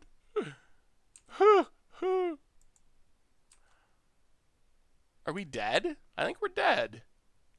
Well, our deck really struggles with this style of deck. Our deck, 10 out of 10 struggles with go wide decks. We're not fast enough to race them, and we don't have enough removal or life gain to actually keep up with them. So that is a pretty big concern. Hey, welcome, Cold Cuts. I'm glad you made it. Vote it. All right. Yeah. Well. Those are bad matchups. This deck does such cool things. I really like the idea of this deck. And it does some cool things, and we pulled off the combo, which is awesome. Little things around the sideboard would go a long way to just improve some of those tougher matchups. So far, Elves got us and Young Pyromancer got us, because we just don't have a way to answer the go wideness. The Gitrog Monster. The Gitrog Monster is the froggiest of frogs. It is the best frog in Magic, I think. Vishino. More oozes is cool. I like oozes. Homerids. Okay. All right, more Homerids. I'm down with that. We just got more gods. Gods are pretty heavily supported now. What god do you think is best? That's a good question. War of the Spark trivia time, chat. So, best god from War of the Spark. What's your pick? And then I will give you my answer after you let me know what you pick. Kefnet, Borgod, Nicole Bolas. That's cheating, Sammy. Nicole Bolas doesn't count. God is in the name, but it's not in the creature type. Kefnet, easy. Aketra, Hazaret. Is Hazaret's out of the set, right? Aketra, Kefnet, the Red Boar, Kefnet, Ilhrog, Aketra, Batu. Okay, some Aketra votes. This is actually pretty split. So, I think Bantu seems to be getting the least votes. And it seems like Kefnet is probably winning. Maybe the Borgod is close. I think Ronas is also down near Bantu, but not as down. And then Borgod is in the middle. That seems to be the breakdown. Ugh, another zero lander. I think the best god. I think the god that will be the most competitive is Ronas. As far as being the most competitive in like a tier standard deck. I think that Bantu is Bantu or Ilharag. I think is probably my favorite. Ilharag is really sweet, and I also think Bantu is underrated. I think Bantu is going to be better than people give it credit for. What about Neoform with Incubation Druid, 6 mana turn 3, some budget green blue ramp decks? Maybe. That could be interesting. I've never found success with the play weird cards to put counters on Incubation Druid plan. I haven't tried it a ton. I found Incubation Druid to be great, but I've never been able to do like the not Stony Silence, whatever the green spell is that untaps and puts a counter on it. I've never been able to make that work. I'm kind of tempted to keep this and hope it's Tron and we can just lock them. Our opponent's name is JT the Mind Sculptor. Does that sound like the name of a Tron player? It makes me think blue-white control player. But they could be tired of losing to Tron. So they switched. If it's not Tron, this hand is pretty bad. We already mulliganed once. It could be Mono Blue Tron. That's a good call. Yeah, alright. I'm in a mulligan. If it's Tron, I'm going to cry. Boy, we have a hard time hitting lands with this deck. Really hard time hitting lands. That's becoming a tradition. Mill Vengevine. Mill put to the bottom Vengevine Eternal Witness. This better not be a Tron land. Alright, Polluted Delta. Crack Polluted Delta. Watery Grave. Untapped. And Hedron Crab. Pass the turn. Opponent. Well, it's not Tron, that's for sure. Overgrown Tomb tapped, passes. Land. I feel like we've spent this entire stream mana screwed. We're trying to see if we could get any sense of what deck they might be playing based on their name. Does JT the Mind Sculptor sound like a Tron player name? No, I'm not looking up their name. I was just speculating based on their name. If Ella P99, welcome to the Fishbowl. Thank you for your subscription. Big soups here for our new subscriber, Podet. Are these? All right. Flagship Brutality kills our crab. Oh my god, that was very much a misplay. Ugh. I wasn't paying attention and I just clicked OK. We should have scried there for sure. That might come back to really haunt us. Bonnet. We are not doing anything. Oh, man, we have such a hard time hitting lands. Goodness. Bonnet. Liliana. Ticks up. We will discard a Gitrog monster.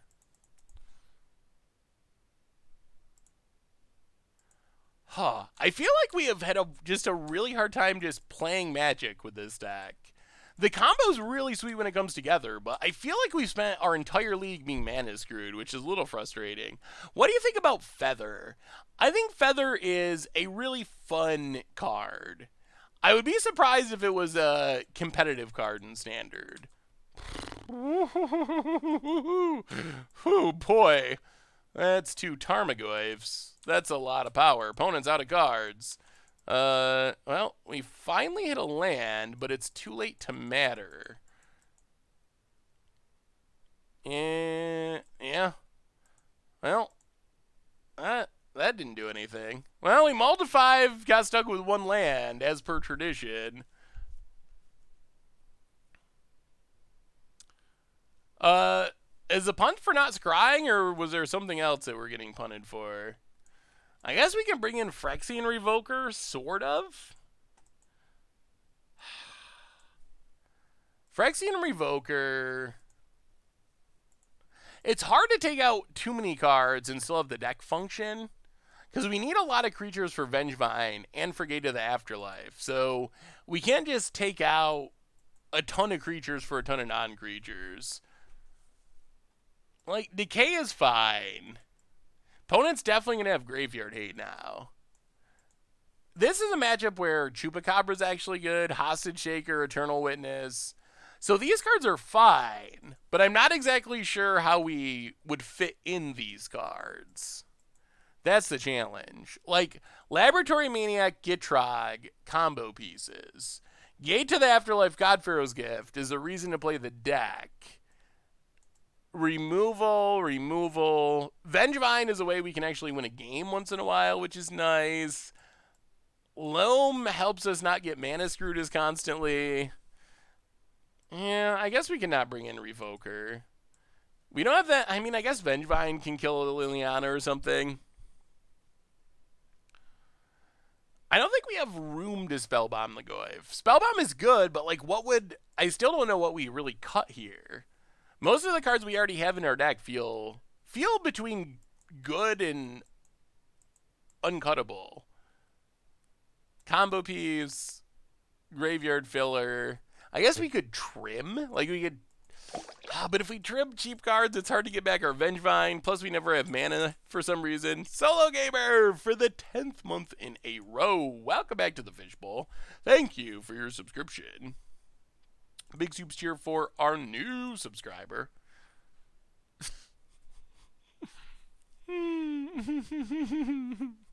We can't catch a break with this deck. We just cannot catch a break. We have 2 lads, but they only allow us to cast 1 spell. Plus, we have god-pharaoh's Gift in hand, which is dead. So, mulligan. Okay. This is kind of a somewhat functional hand-ish. We will keep. We will put, I guess, Gitrog to the bottom?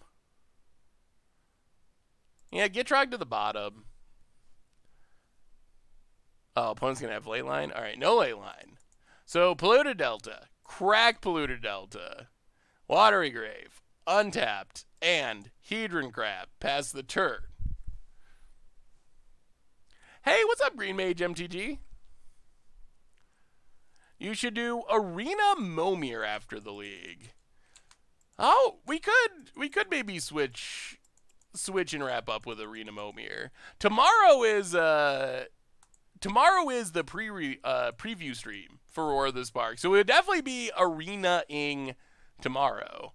How is Arena Momir at the current form? It used to be unplayable, and then it became...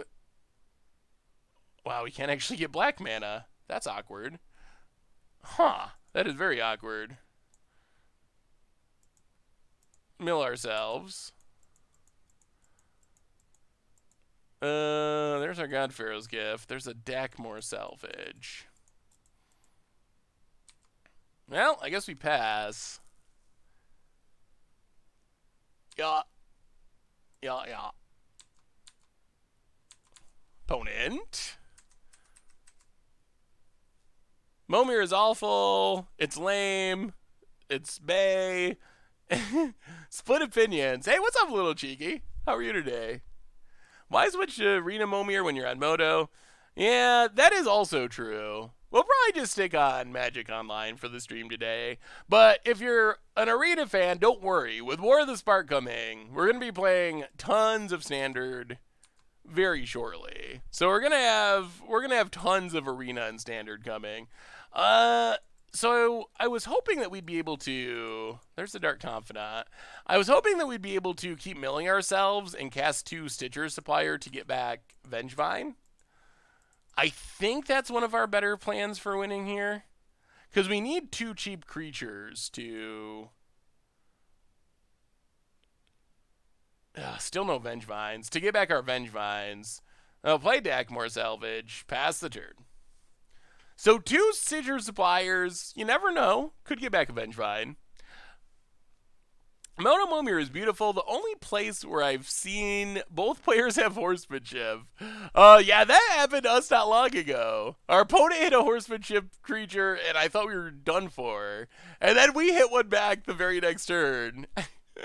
Momir, it is a wonderful, wonderful thing. What time is the preview stream? It's going on all day, so I'm just going to stream at our usual time, which is 6 Eastern. 6 p.m. Eastern. So normal, the time that is in our schedule and everything. But there will be people streaming, I think, starting like noon-ish. Might actually be earlier than that. Maybe it's 10. I think it's 10 Eastern. I think it's 7 a.m. Pacific, 10 Eastern. So if you're interested, you can definitely check out people streaming all day. But we'll jump on at our normal stream time.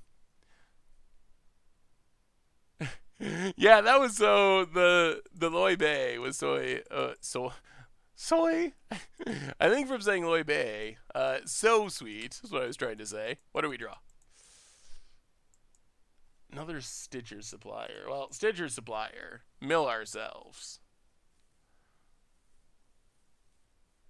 Opponent's on 2 lands, but we're still not in really good shape. Ooh, awesome. Thank you, Mass Vec. Yeah, if you have decks you want... Ooh, we could get 1 Vengevine. 1 Vengevine isn't that much, though.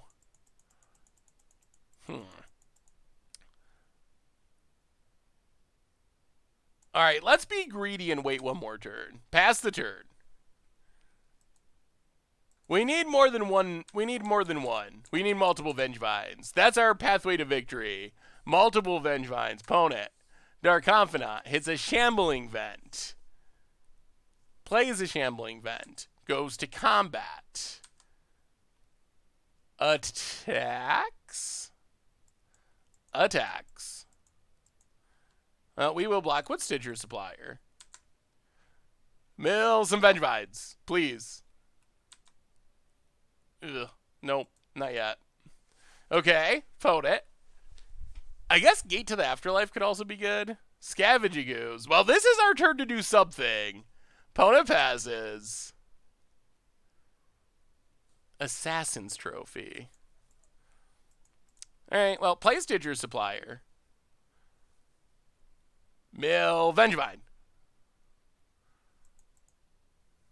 Play Stitcher Supplier. Get back a Vengevine.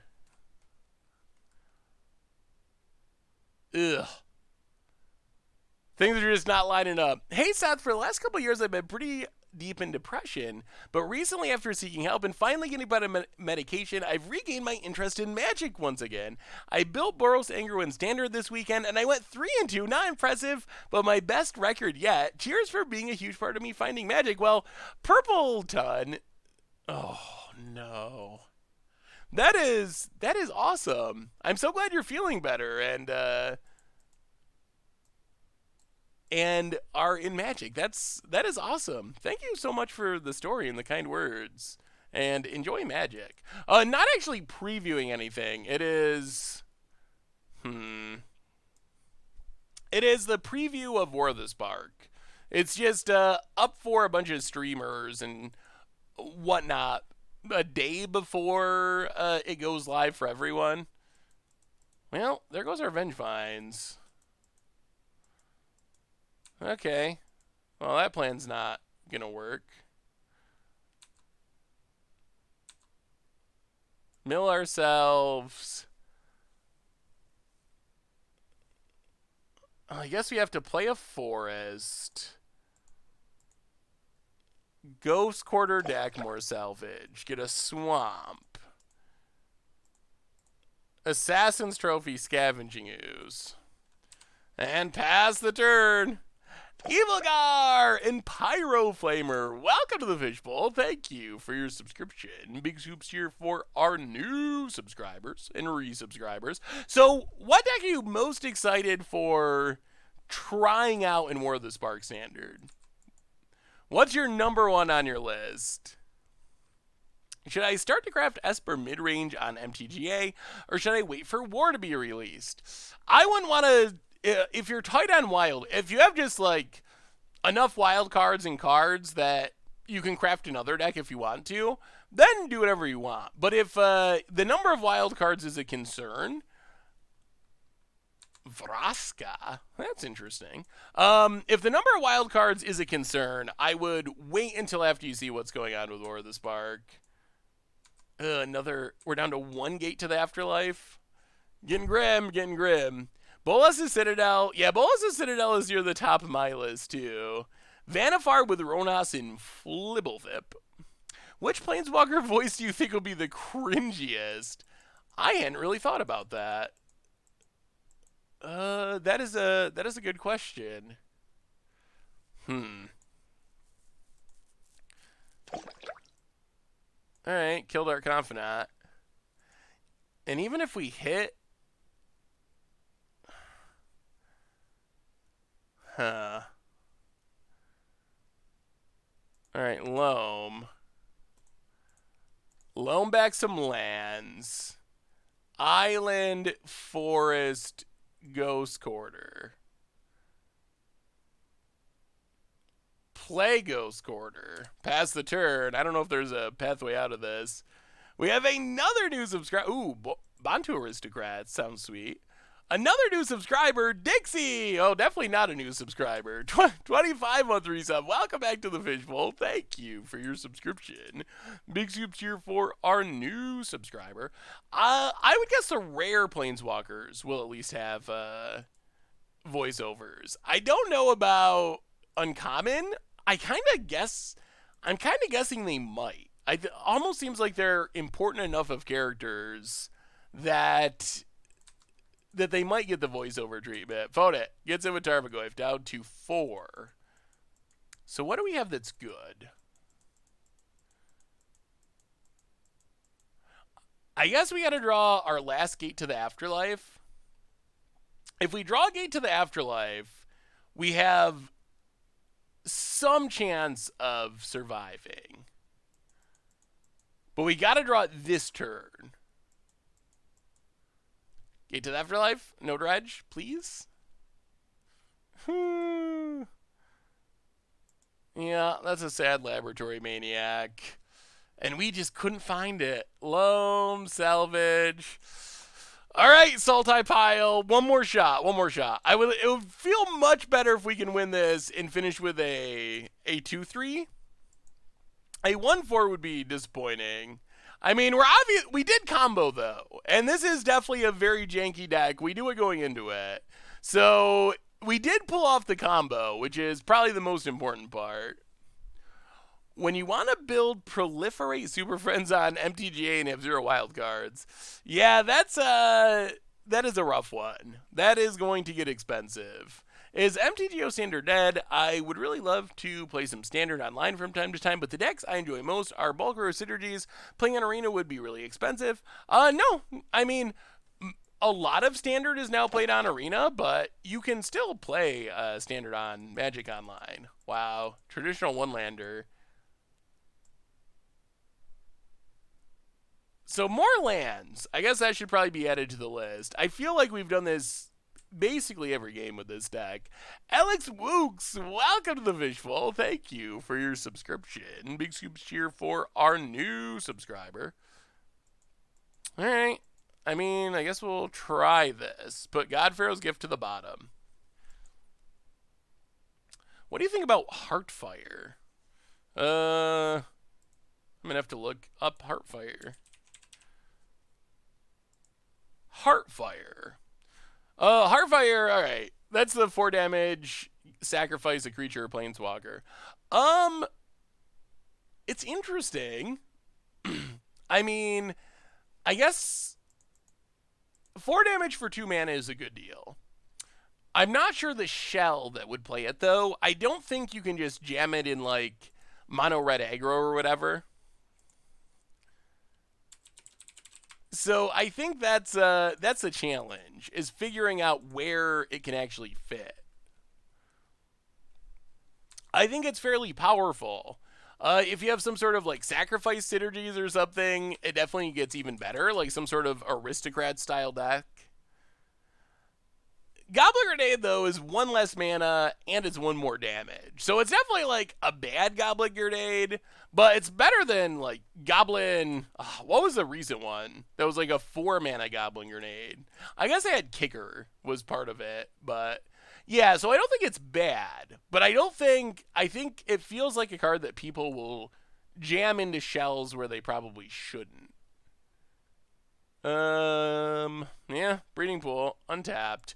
Well, at least our mana's going to be good, because we have Loam. So get back, let's see. Overgrown Tomb, Ghost Quarter, Polluted Delta. Well, that's not bad. actually having lands for once in our life is pretty sweet. Get in with Stitcher Supplier. What do you think of our fire? Like, is that card going to be really good? How bad is Smallpox to Modern? Is Devriel going to warrant giving it a try for you? Smallpox isn't bad.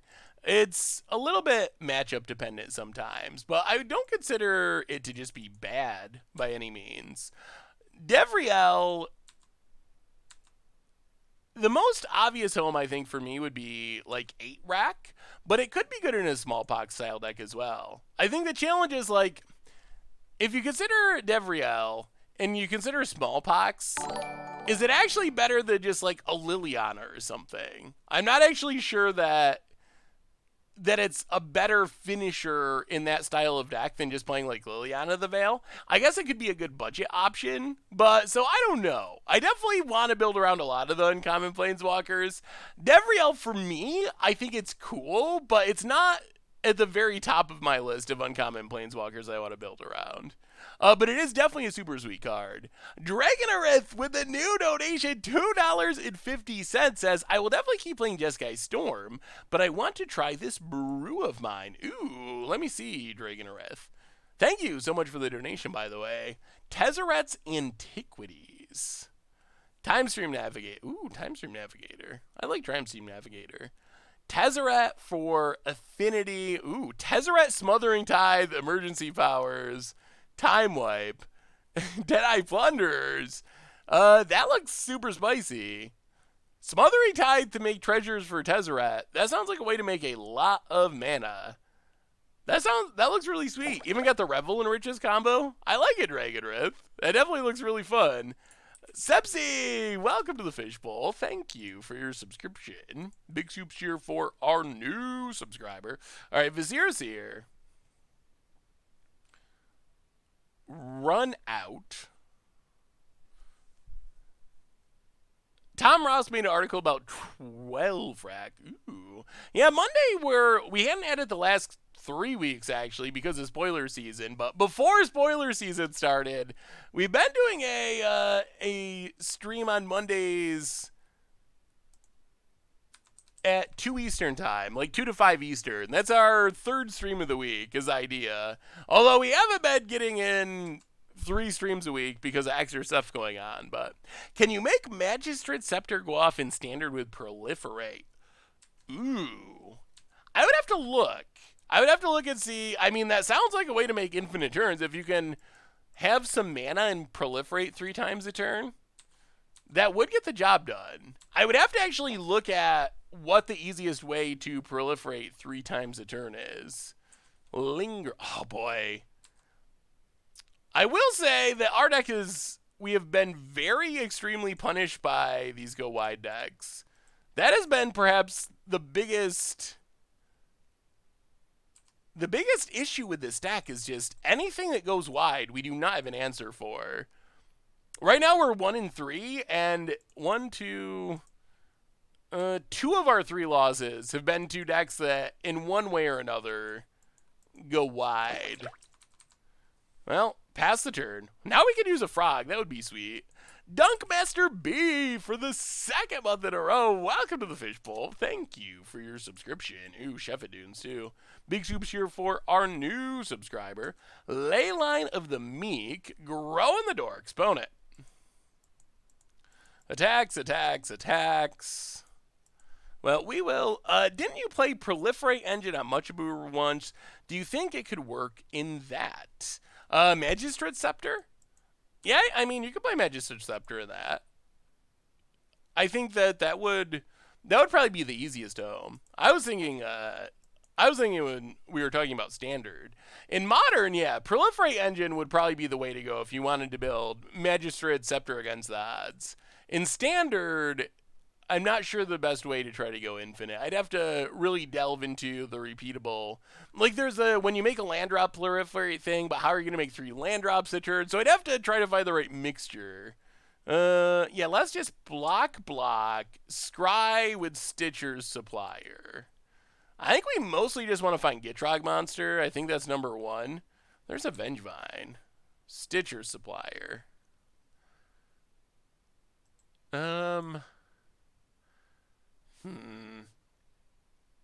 Let's go bottom. The other card we would like would just be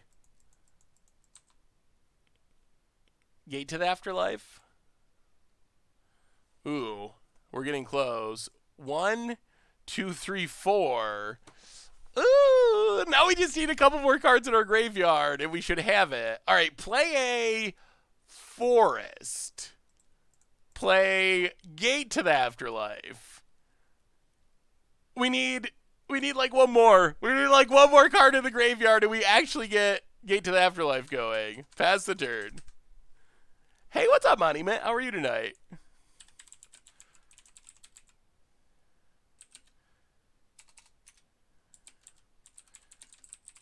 Promise of Boonri. All right. Bone it. Land. Cracks it. First time catching you live. Love seeing you at VSL. Awesome to see one of the best streamers brewing playing a format where Black Lotus is legal. Yeah, that was super fun. I definitely enjoyed my excursion into Vintage. I haven't had time to play Vintage much recently, or Legacy, but I definitely want to keep doing more of it because it's really fun. How do you submit a deck for you to maybe play? Best way is just to email me, saffronolive at MTGGoldfish.com. You can leave it in the chat, although since it's happening during the stream, they tend to get lost sometimes. So email gives a permanent record so I can find it. Yeah, let's just Dredge. That increases our odds. Dredge, discard Loam. This should get us enough creatures. Scry. Vengevine to the top, I guess, since we're going to Dredge it. Emump, welcome to the Fishbowl. Thank you for your subscription. Big Soup Cheer for our new subscriber. Vote it. Lingering Souls returns. We will Dredge. So we get to get a gate. Yeah, crack Gate to the Afterlife. Search our library. Get God-pharaoh's Gift. Play Polluted Delta.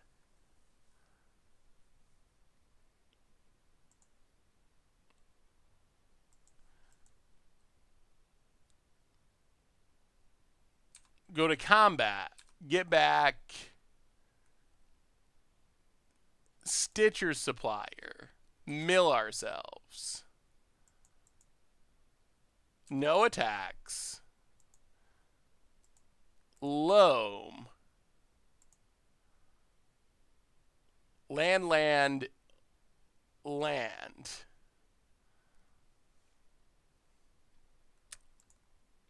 Pass the turn. We're kind of close to doing something. We're also kind of close to dying, I guess. Opponent paths. Alright.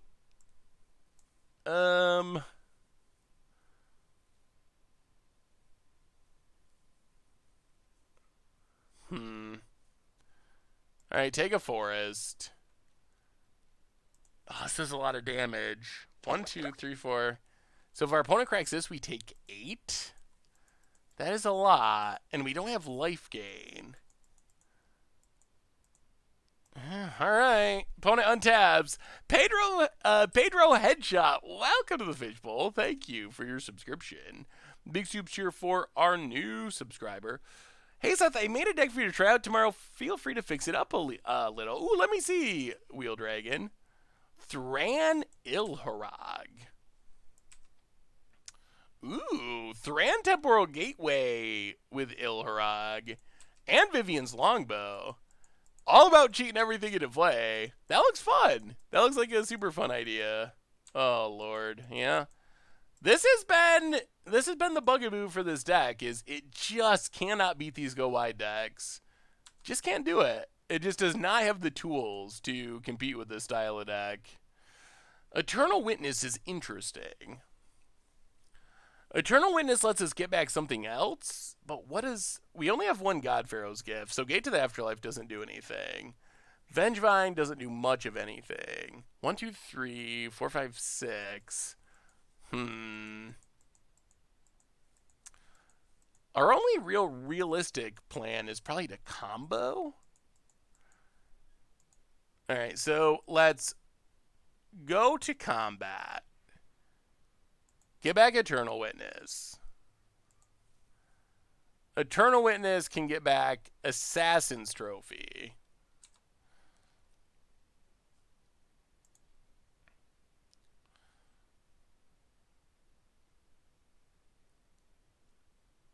No attacks. Ghost Quarter Sheffet Dunes.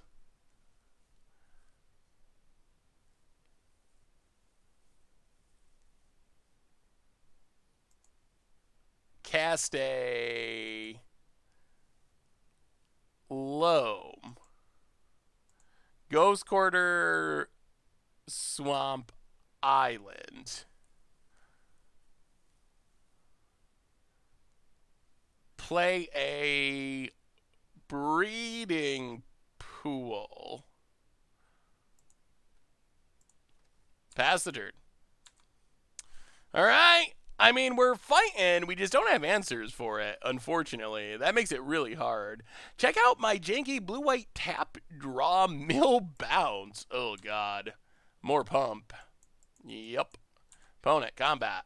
Going to attack. Well, we get to Assassin's Trophy. Honor the Pure. Opponent. Yeah, I wonder how much different our record would be if we had a sweeper. It feels like it would have made a really huge difference. Maybe it wouldn't make as much as we're thinking, but it feels like it would have been a really big deal to have a sweeper. Loam. Ugh, no frog. Yeah. Yeah,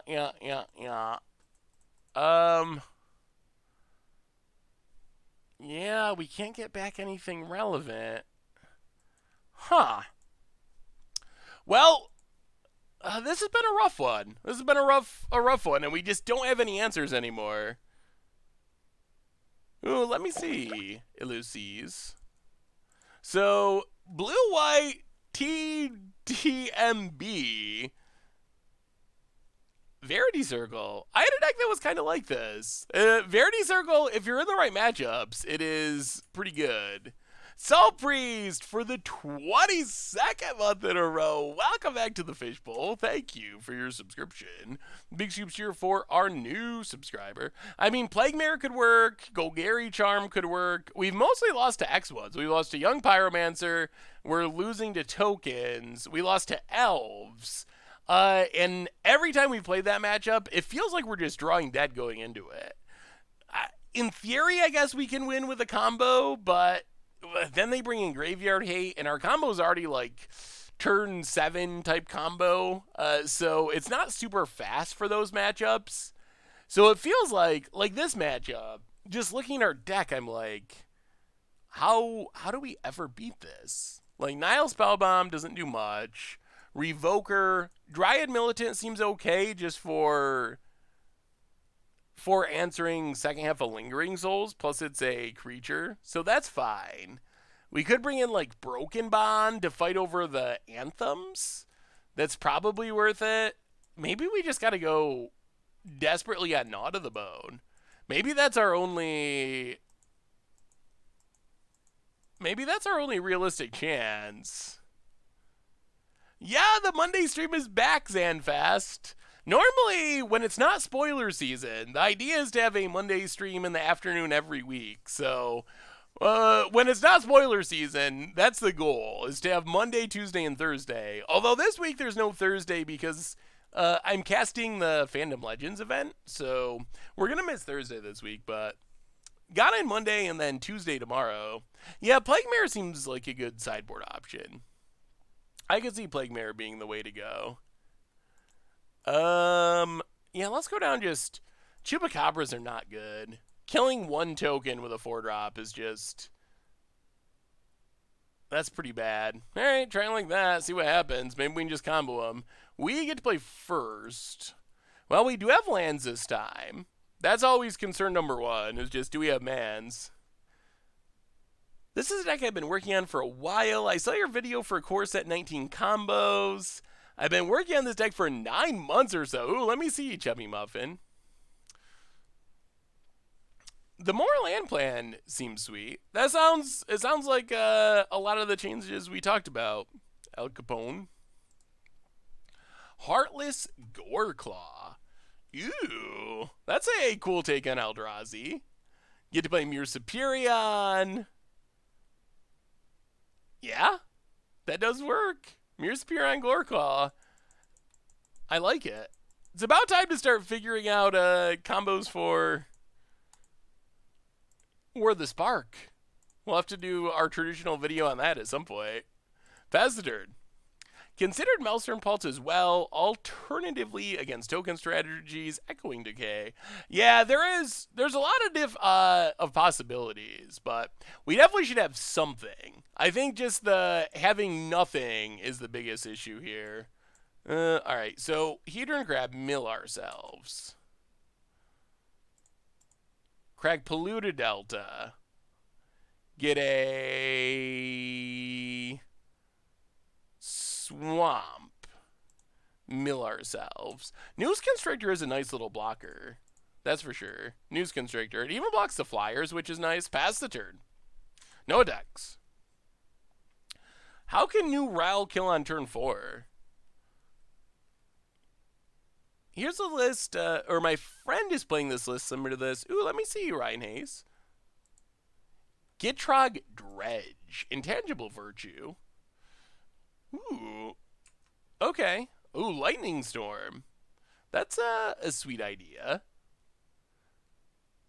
So it's similar combo. Gitrog, News Constrictor, Dakmore Salvage. How do you end up with enough lands in hand to Lightning Storm though? Just by hopefully drawing them as you're milling? That's sweet. The idea is, the combo idea is similar to this one. I'm not 100% sure how Lightning Storm works, though. Or is that just to discard cards, like, for value with Gitrog? I guess that makes sense, as a way to discard a bunch of cards. That's cool. It actually looks sweet. Gates combo for War of the Spark. Alright, opponent passes. We will... let's draw.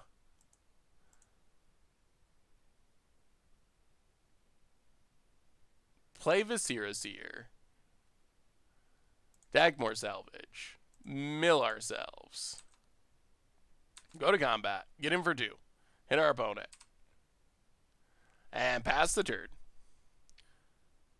You need enough mana for 2 expansions and a 1 mana spell.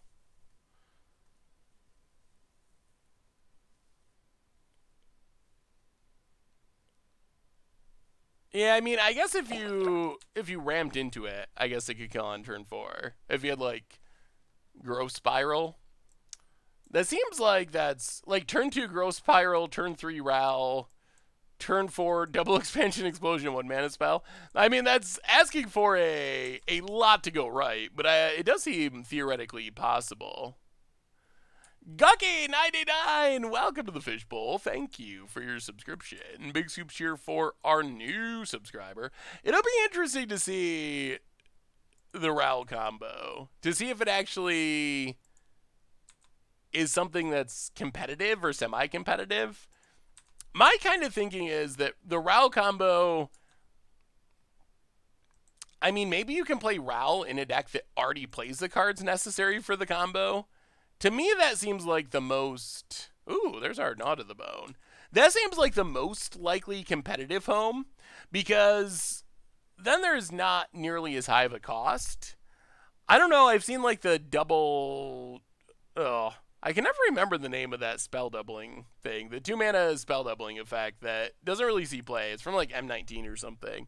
But I don't know if people are actually going to run bad cards just to make the combo work, but it'll be interesting. Double Cast. Yeah, I always forget the name of that one. Double Cast. Yeah, that's right.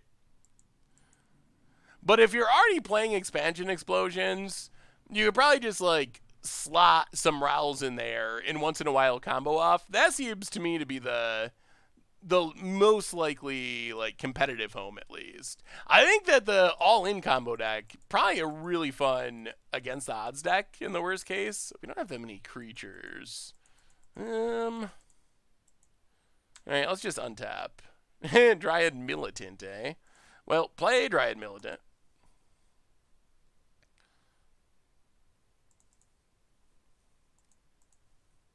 Pass the turn. We definitely are going to start sacking to try to find something. A land, a something. We need to find a something. And no Yargles today. Big fan of you and Goldfish and everything you do. And I can't thank you enough for all you do for the community. Also, tomorrow, could you possibly try to make a mono black or mono swamp aristocrat style deck with Cabal Stronghold to pay for... Ooh, whoa! Triplicate Spirits. Okay. That's a lot of flyers that we don't really have an easy answer for. Opponents passing. Well, sacrifice Dryad Militant. Hedron Crab to the bottom. Sacrifice... Oh, goodness. Do we have to sacrifice Hedron Crab? Let's not. Let's untap. Alright, that gets us to our lands very slowly, but it is doing it. So, Misty... I guess Verdant Catacombs. Play Misty Rainforest. Mill ourselves. Trigger on the stack, sack, because I don't want to mill our forest. Grab a forest. Mill ourselves. Pass the turn. I guess we're not that far away from hard casting a god-pharaoh's gift. That could work. A mono black with Combat Celebrant and Bantu Torgar for sack outlets. That does sound really fun, Space EDC. I don't know if I'll have it built in time for tomorrow. That sounds like a deck that might take a bit of doing to get it to where it needs to be. But it sounds like a kind of deck that I would like to try. Opponent. Attacks, flips. Well, we need to Assassin's Trophy. Yeah, I guess Intangible Virtue.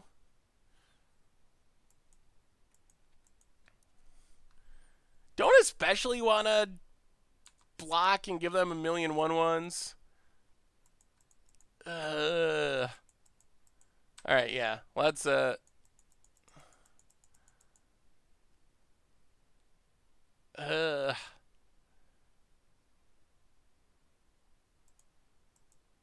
yeah, this actually makes it worse. All right, let's take it. Take 8. Opponent passes. Dredgeloam. Misty Rainforest. Mill ourselves. Crack Misty Rainforest. Grab a island. Mill ourselves.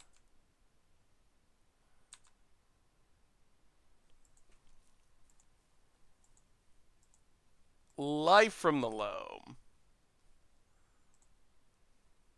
Forest. Ghost Quarter. Misty Rainforest. Pass the turn. All right, we're playing the long game, but it might be working. Pass the turn. Are you allowed to post links to deck lists from tapped out? Yeah, as long as it's a safe Magic link. I mean, obviously, I'd love it if everyone used MTGGoldfish, but yes, as long as it's a safe Magic link, then I don't really care what site it's from. Like, it's all good. What do you think about Jund Thud? That's a deck that I really want to try out. I think the combo with Dreadhorde Butcher is sweet enough that I really want to try it. Opponent pumping, combat. I mean, we're going to gain a bit of life here. Hopefully that's enough. So let's gnaw to the bone, see how much life we gain. I guess we could even discard...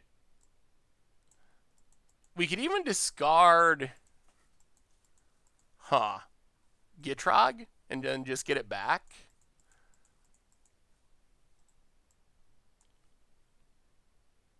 Yeah, discard Gitrog.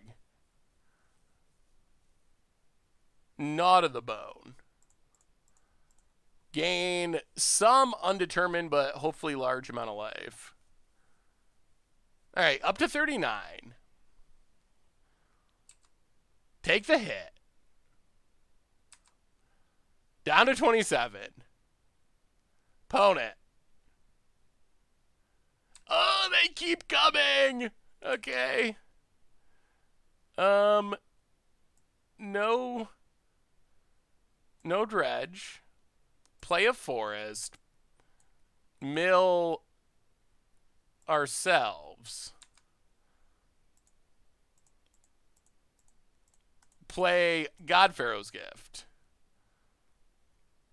Go to combat. Get back Gitrog monster. I mean, we do win next turn with the combo if our opponent can't disrupt us. Pass the turn. Can we make it one more turn for the combo kill? Gitrog's a 5/5 because of ley line. We have hope. We have hope. Opponent. Untapping. Is it going to work? We have a new donation. Wardemus Maximus. Oh my goodness, more pumping. With a $10 donation, thank you for the great content and positive attitude. Long live the golden mane. Well, thank you so much for the donation, Wardemus Maximus. Definitely appreciate it. Thank you, thank you, thank you. Oh my god, and a chef at Dune? 4, 8, 12, 16, 20. Opponents all in. Combat.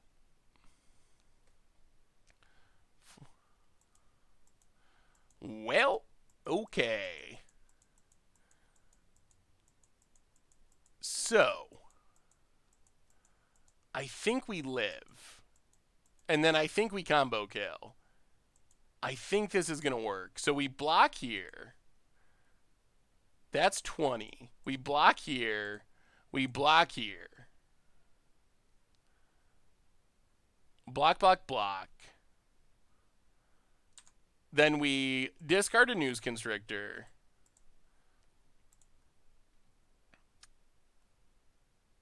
Draw a card. We want our news constrictor to live. Discard a news constrictor. Draw a card. Oh my goodness. Come on, combo. It's not pretty, but it might be working. No dredge. Draw a hedron crab. Yup. Discard a news constrictor.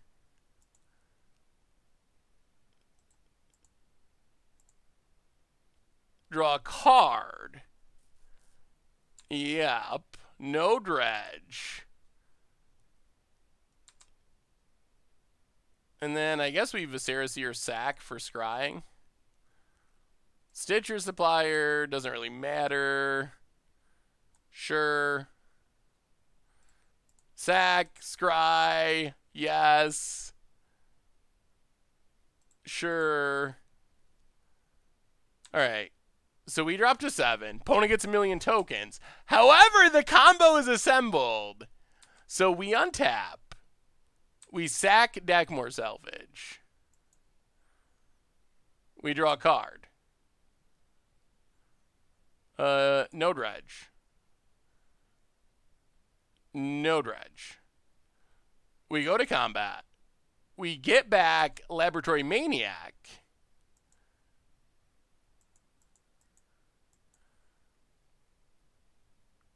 We don't attack. Discard a land.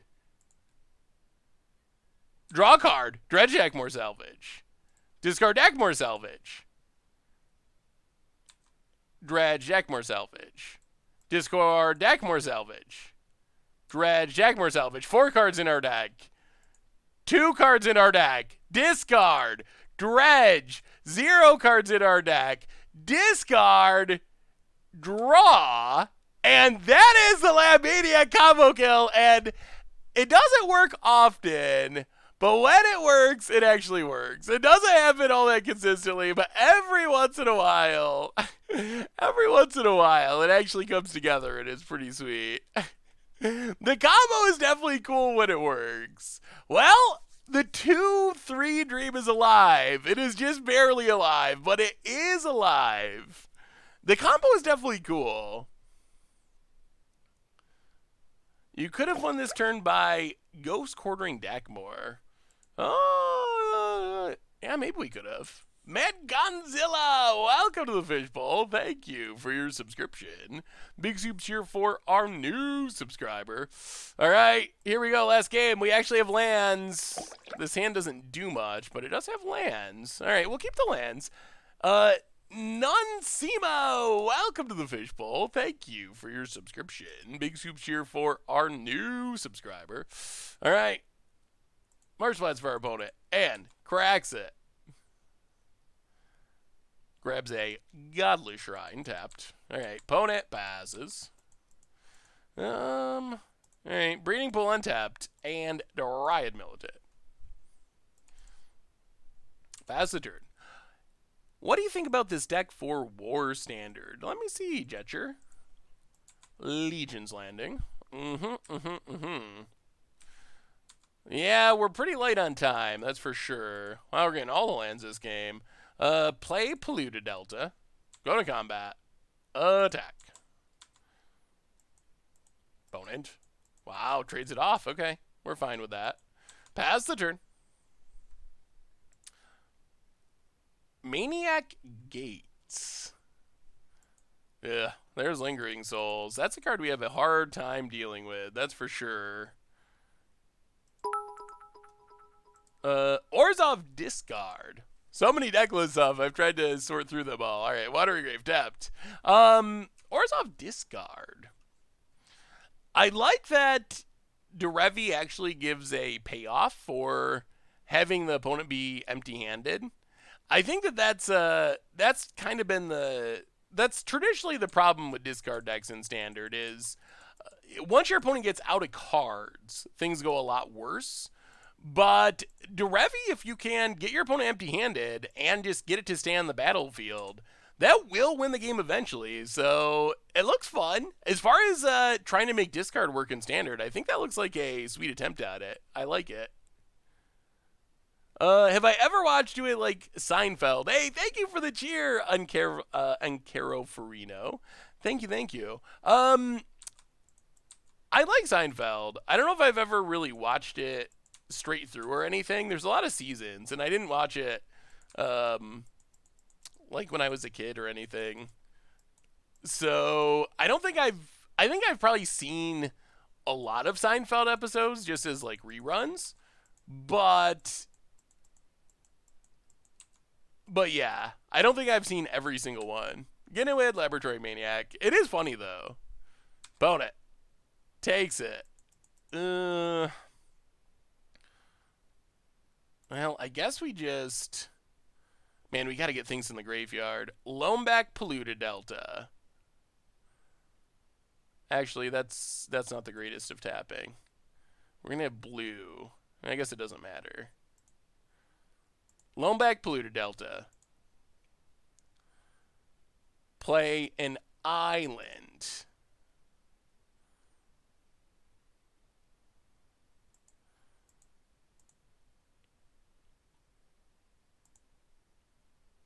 Broken Bond, Legion's Landing. Put...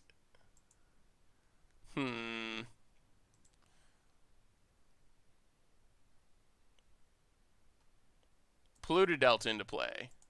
Pass the turn. Can we stay alive? This is way more fun than Dredge, that's for sure. I have to leave for a while. What did we do any edits to the deck? We have not done any edits to the deck. We're in the last game of our league, so we'll probably talk about how we would make changes after we finish off our league here. Oh. Sweeper, some sort of sweeper. That's number 1, 2, and 3. That is what's been getting us hardcore. Polluted Delta cracked. Path to Exile and Lab Maniac, sure. Grab a Swamp. Polluted Delta. Take a Breeding Pool. Tapped. Well, untap. Dredge. Loam. Yeah, we're just dead. We're just straight up dead. 1, 2, 2, 4, 6, 8, 10, 12. Well, I guess we're not just dead. We're mostly dead, but we're not just dead. So, get back Polluted Delta.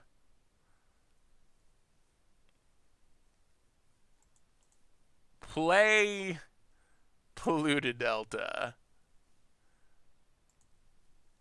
Pass the turn. We're going to have to cast this Gnaw to the Bone just to gain 4, which is so bad. We really needed more creatures. Vote it. Yeah, this match is going to be over very shortly. That is good advice, though. Hey, welcome, Chef Boyardee. Glad to have you. Vote it. Gonna sack the Sheffidunes, I presume. Yep, Sheffidunes sacked. 12 damage. Goes to combat. Spawn Love, welcome to the Fishbowl. Thank you for your subscription for the 9th month in a row. Yeah, I enjoyed signing the Panharmonicon. I enjoyed meeting everyone this weekend. It was a blast. It was super fun. Well, the sad Gnaw to the Bone. Gained just barely enough to stay alive. Take our beats. Another Sheffidunes. They just keep coming. And now I don't know what our outs are. Get a tap land, untap, dredge. One more creature. Yeah, that does it. All right.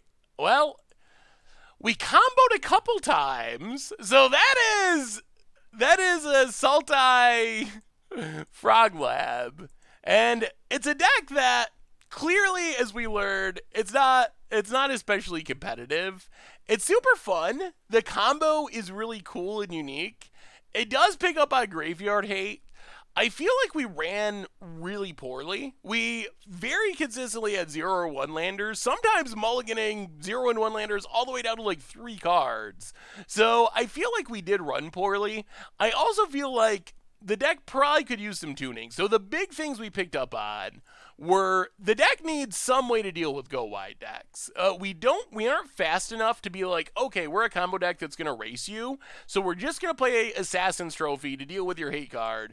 We actually need to be able to interact with decks because we're just not that fast. So I think that sweepers of some kind are really necessary. I'm not 100% sure what the right option is. Plague Mare works well with our reanimation plan. So Plague Mare could be a possibility. Golgari Charm is also a really good option. Gets rid of an enchantment as well, which is relevant against Graveyard Hate, so that might be one of the better options. It gets like a Rest in Peace, a Leyline, and also make sure we don't die to Lingering Souls and Young Pyromancer. That might just be better than Plague Mare for that purpose. We lost to Boggles. Liliana seems like it could be a good fit for this deck. Especially, yeah, let's get rid of this, show separately. Especially just Liliana of the Veil, which works with the discard plan, and it gives us an out to creatures. It might be greedy to not be playing any fatal pushes. The deck has some weird requirements. Might be that it needs another land or two, so I don't know. The deck, it definitely requires a lot of pieces to come together. Creeping Chill, that's a tough one. I think Creeping Chill is interesting. The problem is, like, Creeping Chill seems sweet with the Dredge plan, and the life gain seems nice in certain matchups. The downside is, it's not a creature. We have 28 creatures right now, and both Gate to the Afterlife and Vengevine kind of require creatures. So we would probably have to trim creatures, because we just don't have many non-creatures that are cuttable. So I don't know. That's kind of one of the hard parts about making a deck like this work, is there's additional requirements with the creature count needing to be high. So, I don't know. New Ashiok. I don't think I would play New Ashiok in this deck. I think that 3 mana to mill 4 cards. I mean, maybe you play it in the...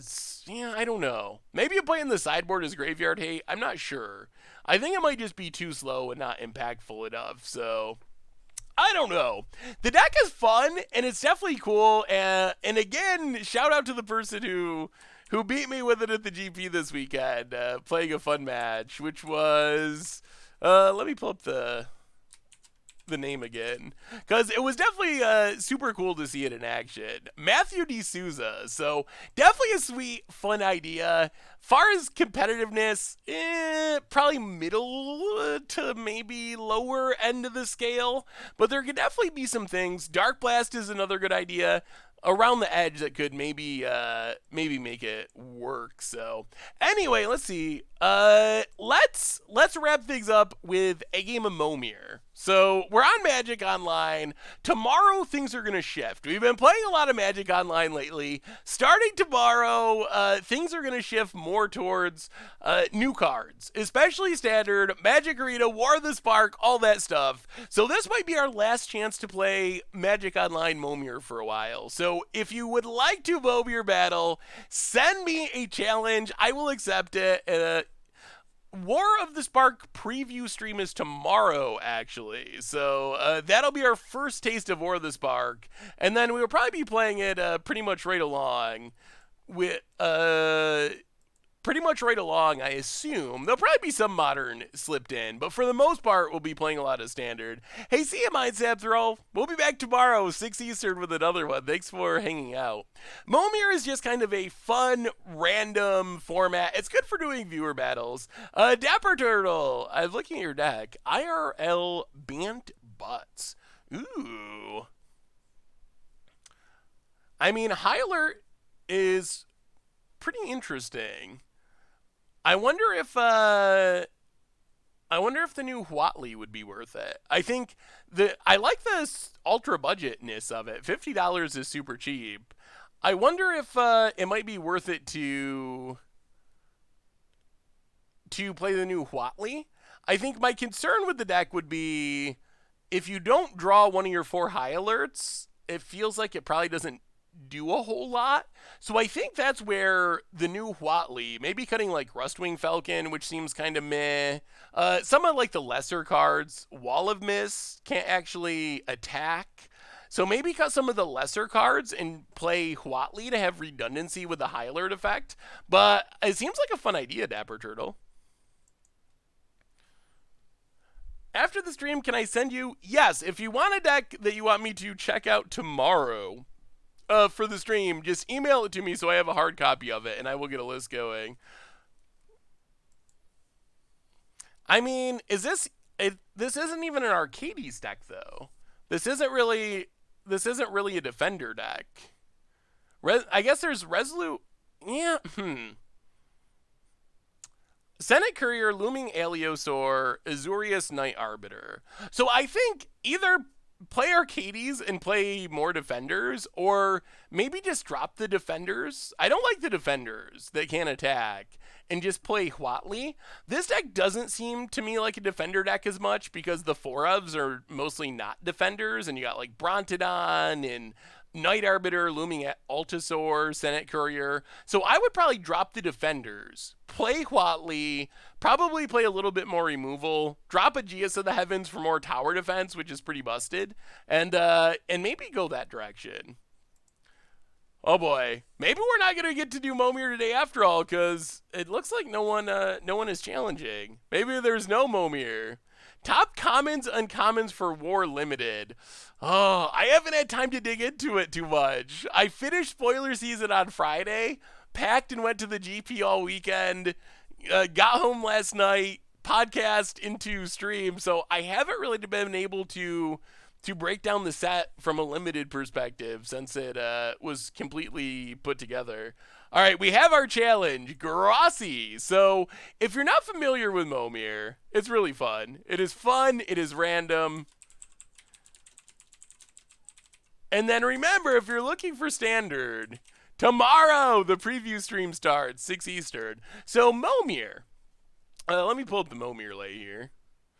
So Momir is a really random format. If you've never seen it before, your deck is 100% lands. You start at 24 life, and you get this Momir avatar, which which gives you the ability to, once each turn, pay X mana, discard a card, and you get a token that's a copy of a random creature of the converted mana cost that you paid. So let's see if our opponent does it here. Opponent's going to skip their 2-drop, so we are going to play a swamp. We're going to pay 2 mana. We're going to discard a card, and we will get a random 2-mana creature from the entire history of Magic. Like, for example, we get Auriok Blade Warden. 2-mana 1/1. Tap it, gets plus, a target creature gets +X, where X is its power. Okay. Probably better in equipment theme or with pump spells than just as a standalone creature, but Planner Celebration, New Teferi, Wilderness Reclamation, gonna be amazing. I will be curious to see Horseshoe Crab. Oh, we had a great draft. What set was that? That had Horseshoe Crab. Oh, Masters 25. We had a sweet combo draft with Horseshoe Crab in Masters 25, going infinite. All right, let's make a 3-drop. I will be interested to see if people actually play Belther the Stout. Oh, boy. Well, hopefully we have some barbarians. That'd be good. Opponent. Knight of the Stampede. Just a 2/4. Opponent. Passes. Yeah, the arena version of Momir is fun as well. It loses one of the aspects that I like of traditional Momir, which is cards like Belther the Stout. Like, you just don't get to see the janky old cards, because those cards aren't on arena. And part of what I think is awesome is seeing that, like, Belther, maybe Barbarians will return. We haven't had Barbarians in a while. We were talking earlier about tribes that could return. Maybe we need more Barbarians. Will there be a War of the Spark Rough Drafts? Yes. There definitely will be at least one War of the Spark Rough Drafts. Opponent grows Thermacos, Insatiable. 5 mana, 1/1. Huh? Devour X, where X is the number of creatures that... Oh. That's all it does? Huh. That's not actually that threatening. I guess it's good if you have a huge, like in Commander, and you can make a ton of tokens. Then it's probably pretty scary. Oh, it's also Legend. Huh. Has anyone played this in Commander? Has anyone played Thermacos Commander? I wonder if that would be sweet. What is the best card to play with, or Thuramok, rather? We're getting close to the end of the stream. We're wrapping up with a bit of Momir. We played a league with Sultai Frog Lab, which, while spicy, did not end up being especially competitive. Although we did get some janky combos a couple games, which was sweet. Opponent. Yeah, it seems fun. I don't think I've ever played it or seen anyone play it on Commander Clash. Played it with Thud-like spells. Okay. Yeah, like fling, eat a bunch of stuff, or devour, I guess, a bunch of stuff, then fling it. That seems cool. Ooh, Shroom. I know what this one does in Commander. That's a good one. Our latest creature is Loxodon Stalwart. 5 mana, 3/3 with Vigilance. You can pay a white to pump its toughness. Not very good. Shroom, mostly good because it's a big flyer in Momir. Also very strong in Commander because you get to reanimate stuff. But mostly scary here because a 5/5 flyer is actually a big threat at the moment. All right, discard a forest. Come on. Yes, I love Invasion era cards. The old school gold cards. Sabertooth Neshoba. 6 mana, 5/5 trample, protection from blue and red. What do you think about trample? Do you think there's any argument, or not trample, protection? Do you think that protection should be brought back? So I tend to use just black and red mana to, for 2 reasons. One is it helps you avoid negative land walk abilities from the opponent. The second is that's where most of the best activated abilities are. Opponent gets in with Shroom. Tresor on Sky Knight. 5 mana, 5/3 flying. Prevent all damage that would be dealt to it by creatures with first strike. That's another really random ability. Why? What is the flavor of this, chat? Why does this prevent first strike damage? Is there some like cold snap story why this random uncommon does not get hit by first strikers? There's probably something. MTG get mothing for the 8th month in a row. I'm so scared of War the Spark. I feel like the whole set is broken. It does seem super powerful. Hey, thank you, Dragonrith. I will take a look at your list. That is a big old crow indeed. It actually, it doesn't stop Nishoba. All right, let's make it 7. The Phage number. Phage is an instant loss if we hit it. Benthicor. 7 mana, 5/5. Enters the battlefield, make 2 wizards. Tap 2 and tap Merfolk. Gain Shroud. Okay. Those are... Huh. That looks like a mermaid. Mermaid and Merfolk. Yeah, that's a very mermaid-looking Merfolk or merman. Huh. All right. I guess we go attacking. Get in with the Shoba. And that's it. Opponent.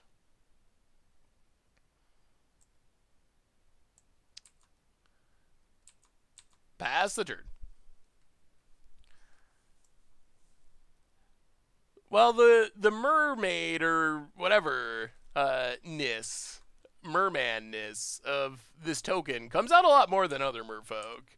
This is one of the most like traditionally like merfolk or mermaid-looking merfolk that I've seen in the Magic art. Most merfolk in Magic, they don't really look mermaidy. Oh, is it female? Is it? I don't know. Well, regardless of the gender of the Merfolk Wizard token, it comes out the most mermaid looking to me, or one of the most mermaid looking. All right, opponent gets in, hits us down to 9. Play a mountain. Well, let's make an 8. We need a good one if we are going to survive. Well, Goliath Spider does allow us to... Oh, it doesn't really. That's a Giganomancer. Ugh. This does not have flying. Well, we are in very bad shape here. Get in. Hit our opponent. We are wrapping up with a game of Momir, the most randomest format in Magic. Opponent takes it to 10. Well, can we survive? Our opponent can make both of these into 7/7s. We can block 1, drop to 2. Maybe we're good. We might be good. If our opponent swings out, then we might be able to kill them on the backswing. Opponent, combat. Attacks. Well, we will block a Shroom. Yeah? Opponent. What's up? What are you doing? Yeah, Momir it's built around this avatar, basically. You don't have anything except basic lands in your deck. So each turn you get to discard a card, one of the lands, and you get a random creature. So it's a very random, interesting format. So if we attack, blocks. 1, 2, 3, 4, 5, 6, 7, 8. That's not enough. All right, we need like a hasty 8-drop or a big flyer, maybe. Ooh, that is a big flyer. Can't be blocked. Oh, we're going to lose to a Gear Seeker Serpent? Oh, opponent's playing Waste, too. So opponent blocks. 3, 4, 5, 6, 7, 8, 9, 10, 11. What if we leave this back? All right, let's go to combat. So we attack. Those get blocked. 3, 4, 5, 6, 7, 8, 9, 10. Attack. Okay, attack like that. This might work. Opponent blocks. We need our opponent to misplay and block with this to lose this Gear Seeker Serpent.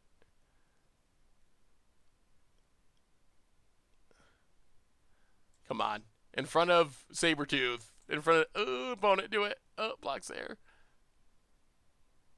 5, 6, 7. Oh, wait. 5. I think our opponent didn't realize this thing is attacking. 5, 6, 7, 8, 9, 10. Huh! Huh! Whoa! Huh! Okay. That was good. I don't know how that worked. I do not know how that worked, but it did. That definitely should not have worked. Thanos has been a mod forever. I mean, not literally forever, but Thanos has been a mod for a long time. Dating back to, I don't know, definitely GP Vegas, maybe before GP Vegas last year. If you weren't a mod when we went to Vegas, I'm sure that you were when we got back after we actually met and hung out and went to dinner and stuff. So, all right, we will keep. Got to meet Day in Wildfire regular stream viewer at GP Niagara Falls. That was sweet. Played some Commander. Yeah, it probably was before. I think that would be the latest, would be right after GP Vegas, but it probably was before GP Vegas last year. Geist of the Lonely Vigil. 2 mana, 2/3, Defender flying.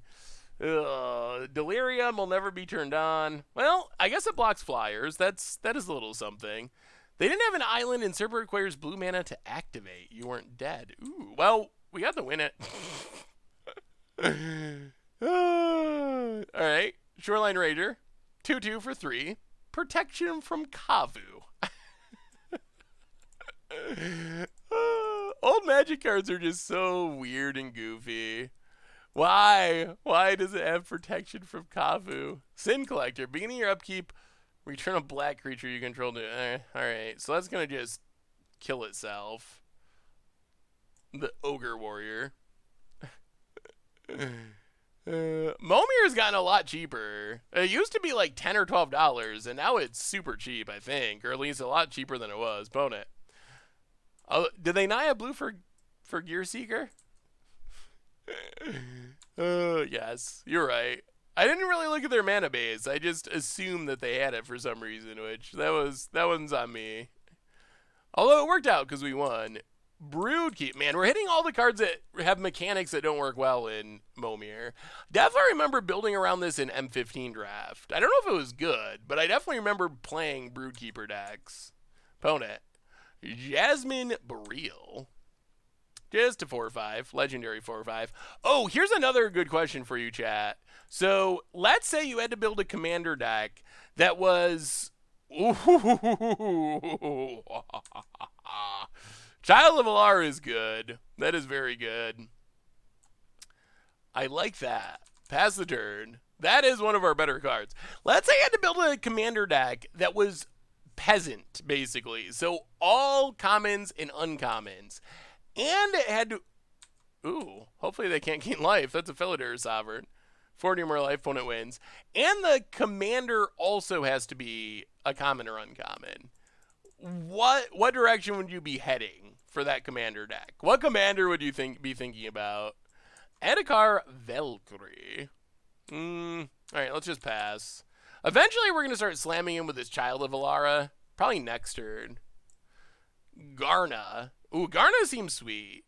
Are there any combos with it that are all commons and uncommons, though? Rockshard Elemental. Teteyova seems like a good one, because you can just, like... Are there no commons? Maybe there's no commons.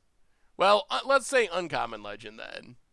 Because there might just not be any. I was thinking that maybe there were some back from, like, Legends era, but maybe they're just commons on Magic Online in, like, Masters Edition, and they're not technically officially commons in Legends.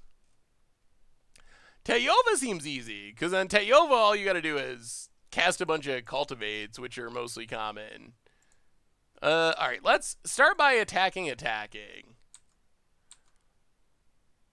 If our opponent blows up the board, then we get the first shot at making something big. Okay, that's fine. Yup. So, Child of Alara dies. The board dies with it. Everyone's still at 24. It's basically like nothing happened. We're restarting with everyone at 7 mana. All right, discard a planes. Red-white auras from Dominaria. That does sound good. Daxos seems sweet. Striped Riverwinder. All right, pass the turn. Shauna could be cool. Chandelier and Joven. That sounds like, ooh, Eldrazi Devastator. That's big. That sounds like Richard style. Let's discard a mountain. Silver Seraph is definitely good. 6/6 flyer, threshold, everything is +2/+2 on our side. That is pretty helpful. Oh, you probably can build Saprolings. There's a lot of Saproling cards are common. That could work. Maybe even combo? Can you infinitely combo with Sprout Swarm using only commons? You wouldn't have Intruder Alarm. Wouldn't have Paradox Engine. I wonder if there's a way to make that work with just commons and uncommons. And go like infinite Slimefoot. Then you just play like make infinite Saprolings with... Actually, wait. No. Sprout Swarm doesn't even make Saprolings. I don't know why I get off on a tangent on Sprout Swarm. Well, it would be sweet to be able to build a combo that was all commons and uncommons. Opponent gets in. What are Sprout Swarm tokens? Plants? Sprout Swarm, I don't think it's definitely not Saprolings. It is Saprolings! Okay, I was right to begin with. Is there a way to go infinite with Sprout Swarm? With all commons and uncommons. Maybe. That would be a deck I would like to play. Oh dear, the deep spawn. And this Lucia's getting big. That's not great. Flying First Strike. Pay 5 life, put 3 counters on it. Sphinx Sovereign. Opponent's running away with this one. Could you go Rats with Marrowgnar? Oh, that's an uncommon now. Oh, that's what I got to do. That's a good idea, Tawnos. Look through some of the downgrades. I hadn't thought about the cards that have potentially been downgraded. Opponent. Yeah, Marrowgnar could be a good one, because we do have some cards that were, like, rares downgraded to uncommon now. Well, block. Get rid of the Devastator. Zada is another fun one. Roshin. Yeah, that is a good technique, chat. I like it. Look for stuff that's been downgraded. Those are probably the best build-arounds. Temporary zone. Deep spawn, still got his temporary zone. All right, let's make an 8. We really need some removal, like Bounce Kraken or... Ooh. Okay. Vorinclex changes things. Our opponent's got Lucia, but we get to spin the wheel for Emrakul? Hopefully. Hopefully, opponent combat. Attacks. Well, we will block and block. Yup. We need something indestructible to deal with Lucia, and Vorinclex will win us this game. Opponent. Yeah. You get one shot for the next 2 turns. Opponent's going to make it. What do they hit? They are up to 27, so this is going to grow forever. 1 million Vorinclex triggers. Opponent. 8-drop. Oh! Post-combat end-raise Forerunners. Less scary. Well, I say we had 15 mana. And if we get the worm, I'm going to be very sad. All right. Zephyrna, welcome to the Fishbowl for the 5th month in a row. Thank you for your subscription. Big soup cheer for our new subscriber. Ooh, I'll have to look, Pennybot. All common Zada sounds sweet. 13, 14, 15. All right, please be Emrakul. Please not Big Convoke Worm. Please not. It's Big Convoke Worm. Okay. Pass the turn. Well, I guess Big Convoke Worm is big enough that it can block Lucia. Yeah. So we get to spin again. Opponent plays a land. And passes. All right, let's try this again. 15. I'll even take an impervious. What mana is impervious Great Worm? 10? That's the one you could automatically get. Even just any indestructible creature would be good. Any indestructible. You can't be guaranteed it on Moto, though. Let's just make it 15. If we get... Okay, there's Emrakul. Not another auto-Chuthusian worm. Pass the turn. Now we should be good, because we get to annihilate. Pass the turn.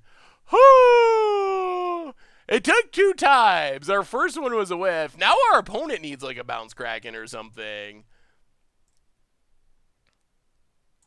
Opponent. Yup. All their mana. Vorinclex is really brutal. Hits a Krosan Colossus. Not quite good enough. Opponent attacks. Opponent gets to gain a bunch of life because we got to jump with Auto Chithian Worm. Yeah. Grows it. Gains some life. 16. Well, alright. Let's make a 13. Which is Emrakul 2.0. 12. 13. Done. Yes. Emrakul. Combat. Annihilate you.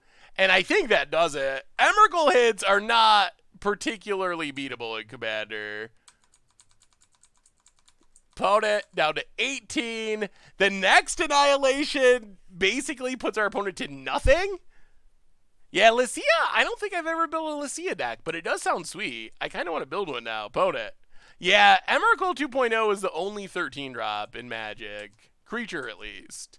So yeah, you're guaranteed to hit it. Hey, what's up, Justy Gold? How are you today? Good to see ya. Opponent passes. Well, go to combat.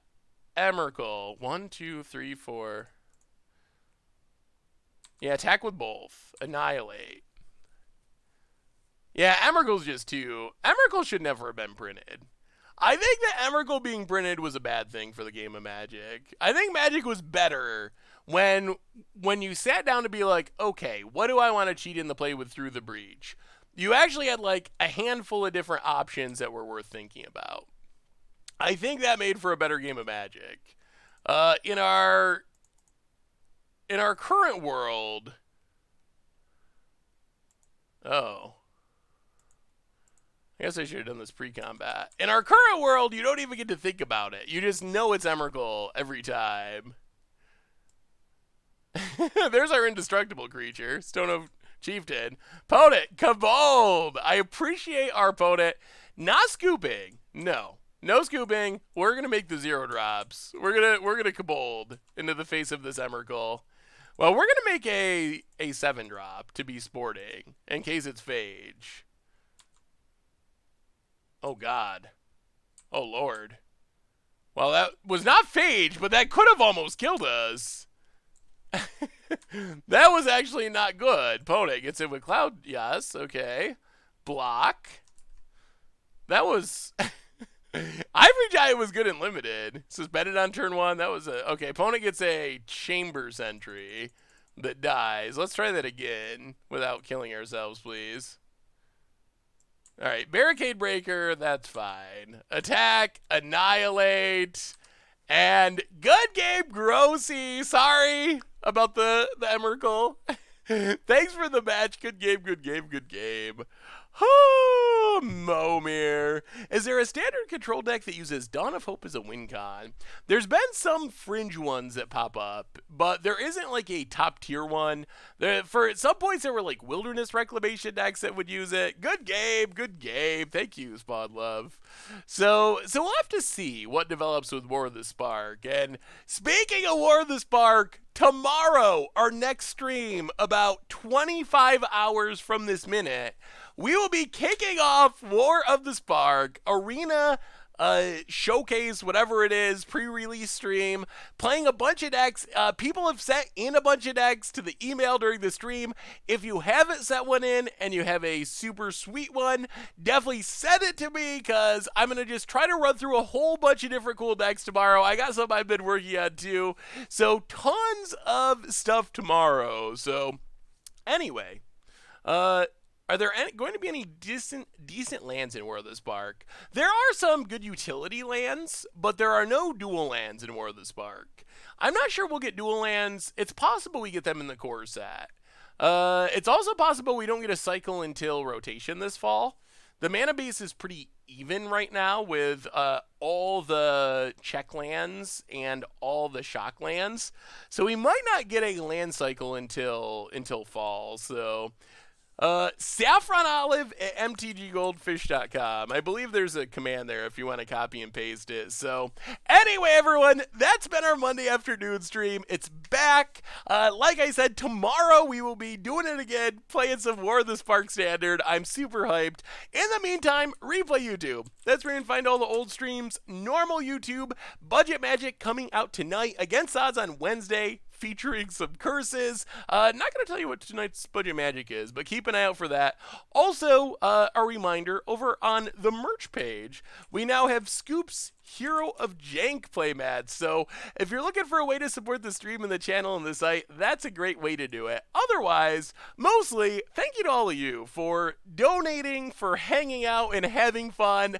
It's always fun. So have a wonderful Monday evening. And like I said, we'll be back 24 hours. War of the Spark preview stream. It's going to be super fun. So have a wonderful Monday night, and I'll see you tomorrow.